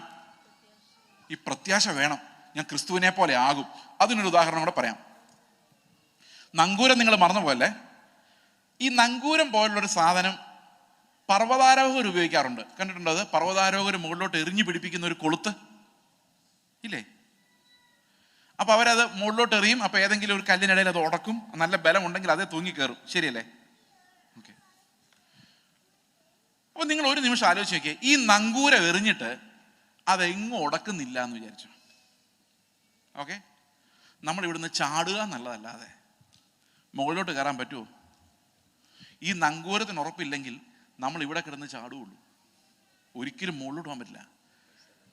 ക്രിസ്തുവിന്റെ തേജസ്സിലേക്ക് നമ്മൾ പോകുന്ന യാത്രയിൽ എപ്പോഴും ഈ പ്രത്യാശ എന്ന നങ്കൂരം ഉറപ്പിക്കപ്പെടണം. ഉയരത്തിൽ ഉറപ്പിക്കപ്പെട്ടാൽ മാത്രമേ നമുക്ക് അടുത്ത പടിയുടെ വിശുദ്ധീകരണത്തിലേക്ക് നമുക്ക് പോകാൻ സാധിക്കുകയുള്ളൂ. അതുകൊണ്ടാണ് പ്രത്യാശ ക്രിസ്തീയ ജീവിതത്തിന്റെ ഏറ്റവും പ്രധാനപ്പെട്ട ഒന്നാമത്തെ ക്വാളിറ്റി ആയിരിക്കുന്നത്. കാരണം എഫെസ്യ ലേഖനം 1:17 പറയുന്നു, നിങ്ങളെ വിളിച്ച വിളിയാലുള്ള ആശ. എബ്രായ ലേഖനം 4:4 പറയുന്നു, നിങ്ങളെ വിളിച്ചപ്പോൾ ഏക പ്രത്യാശയ്ക്കായി വിളിച്ചതുപോലെ. വിളിക്കകത്ത് തന്നെ എന്തുണ്ട്? ഈ പ്രത്യാശ വെച്ചിട്ടാണ് വിളിക്കുന്നത്. ഞാൻ രക്ഷിക്കപ്പെടുന്ന സമയത്ത് ഒരു ഹോട്ടലിൽ ചായ കുടിക്കാനിരിക്കുമ്പോൾ എൻ്റെ ഓപ്പോസിറ്റായിട്ട് ഒരു ഇവാഞ്ചലിസ്റ്റ് വന്നിരിക്കുന്നു. അദ്ദേഹം എന്നോട് ചോദിച്ചു, നിങ്ങൾ രക്ഷിക്കപ്പെട്ടതാണോ? ഞാൻ പറഞ്ഞു, എനിക്കറിയാൻ വയ്യ. അടുത്ത ചോദ്യം, ഇപ്പം മരിച്ച സ്വർഗത്തിൽ പോവോ? ഞാൻ പറഞ്ഞു, എനിക്ക് തോന്നുന്നില്ല. അപ്പൊ അദ്ദേഹം പറഞ്ഞു, നിങ്ങൾ രക്ഷിക്കപ്പെട്ടിട്ടില്ല. കാരണം രക്ഷിക്കപ്പെട്ടാൽ ഈ വാഗ്ദത്തം അവൻ്റെ ഉള്ളിലുണ്ടാവും. ഞാൻ നശിച്ചു പോവുകയില്ല, കർത്താവ് വരുമ്പോൾ ഞാൻ അവൻ്റെ കൂടെ പറന്നു പോകുമെന്ന് വാഗ്ദത്തം. നമ്മുടെ പൂർവ്വപിതാക്കന്മാർക്കെല്ലാം ഇതുണ്ടായിരുന്നു. അതുകൊണ്ട് അവർ ആ പാട്ട് എഴുതി വെച്ചത്. അവർ പെർഫെക്റ്റ് ആയതുകൊണ്ടല്ല, അവരോട് വാക്ക് പറഞ്ഞ കർത്താവ് പെർഫെക്റ്റ് ആയതുകൊണ്ടാണ്. അതാണ് അപ്പോസ്തലിക ഉപദേശം എന്ന് ഞാൻ പറഞ്ഞത്. സഭയ്ക്ക് വേണ്ട അടിസ്ഥാന വേദപ്രമാണങ്ങൾ റോമാലേഖനം മുതൽ യൂദായുടെ ലേഖനം വരെ നമ്മൾ എടുത്താൽ യൂദായുടെ ലേഖനം തീരുന്ന എങ്ങനെയാണെന്നറിയോ? വീഴാതെ വണ്ണം നമ്മെ സൂക്ഷിച്ച് തൻ്റെ മഹിമാസന്നിധിയിൽ കളങ്കമില്ലാത്തവരായി ആനന്ദത്തോടെ നിർത്തുവാൻ കഴിവുള്ളവന്. ആ രക്ഷിക്കപ്പെടുമ്പോൾ നമ്മുടെ ഉള്ളിലേക്ക് തരുന്ന ഹോപ്പ ഇത്. നിന്നെ അവിടെ നിർത്താൻ കഴിവുള്ള ഒരുത്തനാണ് വിളിച്ചിരിക്കുന്നത്. അതുകൊണ്ട് ലോകത്തെ വിട്ടിട്ട് ഇറങ്ങിക്കോ, മോഹങ്ങളെ വിട്ടിട്ട് ഇറങ്ങിക്കോ. കാരണം ഈ മോഹങ്ങൾക്ക് ഭംഗമുണ്ടാകും, മോഹഭംഗം. ആശയ്ക്ക് ഭംഗം ഉണ്ടാകും, ആശാഭംഗം. പക്ഷെ പ്രത്യാശാഭംഗം എന്നൊരു വാക്കില്ല.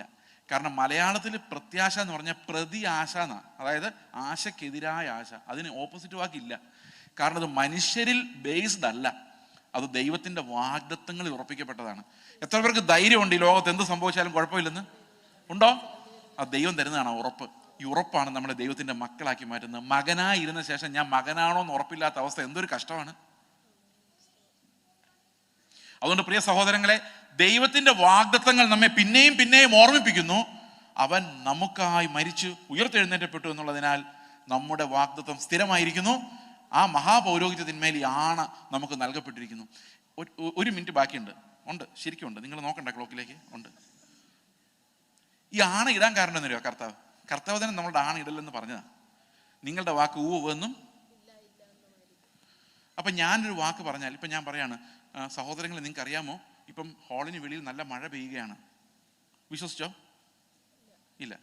പക്ഷെ ഞാൻ അത്ര സത്യസന്ധനാണെങ്കിൽ നിങ്ങൾ പറയും മഴയൊന്നും ഇല്ലയെന്ന് നിങ്ങൾക്ക് തോന്നിയാൽ പോലും ചെയ്സ് പറഞ്ഞതല്ലേ, അവൻ സത്യം പറയുള്ളൂ, മഴ കാണുമായിരിക്കും. അപ്പം ഞാൻ ഊവെന്ന് പറഞ്ഞാൽ അത് ഊവായി. ഇപ്പം ഞാൻ പറയാണ്, ഇപ്പം നല്ല മഴ വെളിയിൽ പെയ്തുകൊണ്ടിരിക്കുകയെന്ന് വിചാരിച്ചോ. അപ്പം ഞാൻ പറയാണ് നല്ല മഴയാകട്ടെ വെളിയിൽ. അപ്പോൾ ഇവർ പറയും ചെയ്സ് പറഞ്ഞുകൊണ്ട് അത് ശരിയാവാൻ സാധ്യതയില്ല, കാരണം അവൻ്റെ വാക്കൊന്നും. അപ്പം അതിനർത്ഥം എന്താ? നമ്മൾ പറയുന്ന ആൾക്കാർ ഈസി ആയിട്ട് വിശ്വസിക്കുന്നത് നമ്മൾ നല്ല വാക്ക് ഊവെന്ന് മാത്രം പറയുന്നവരായതുകൊണ്ടാ. അപ്പൊ കർത്താവ് പറഞ്ഞിട്ട് നമ്മൾ വിശ്വസിക്കാതിരിക്കുവോ? അതാണ് ഈ മനുഷ്യന്റെ പ്രശ്നം. ഈ ഒരു കാര്യം മാത്രം കർത്താവ് പറഞ്ഞാലും വിശ്വാസമില്ല. അതുകൊണ്ട് ദൈവം എന്ത് ചെയ്യുന്നറിയോ? എങ്ങനെയെങ്കിലും ഇവരെ വിശ്വസിപ്പിക്കാൻ വേണ്ടി, അതാ 17-ാം വാക്യത്തിൽ പറഞ്ഞിരിക്കുന്നത്, തൻ്റെ ആലോചന മാറാത്തതെന്ന് ഈ വിളിച്ചവന്മാരെ ഒന്ന് ബോധ്യപ്പെടുത്താൻ വേണ്ടി. ഇങ്ങനെ എഴുതിയിരിക്കുന്നത് അതേ ഭാഷ.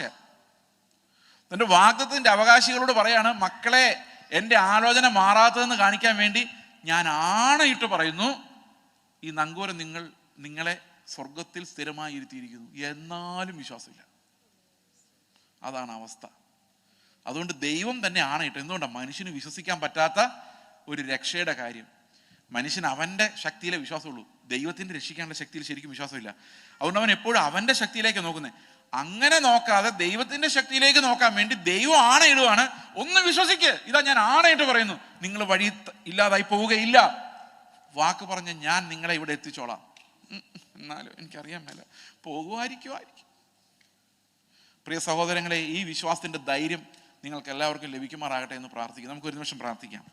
ഞങ്ങളുടെ സ്വർഗസ്ഥ പിതാവേ, അങ്ങയുടെ പുത്രനിലൂടെ ഞങ്ങൾക്ക് ലഭിച്ച വാഗ്ദത്തങ്ങൾ ആ ഉറപ്പോടെ ജീവിക്കുവാൻ, ധൈര്യത്തോടെ ജീവിക്കുവാൻ, കർത്താവിന് വേണ്ടി കർത്താവ് ഏത് സ്ഥലത്തൂടെ പോയാലും ഞങ്ങളുടെ ജീവനേക്കാൾ വലിയൊരു പ്രത്യാശ, ഞങ്ങളുടെ എല്ലാ ബുദ്ധിയുടെ അപ്പുറത്ത് കർത്താവ് ഞങ്ങൾക്ക് തന്നിരിക്കുന്ന വാഗ്ദത്തത്തിന്മേൽ ഉറപ്പ് ഞങ്ങളുടെ ഹൃദയത്തിൽ അവിടുന്ന് സ്ഥിരമാക്കി തരണമെന്ന് അപേക്ഷിക്കുന്നു.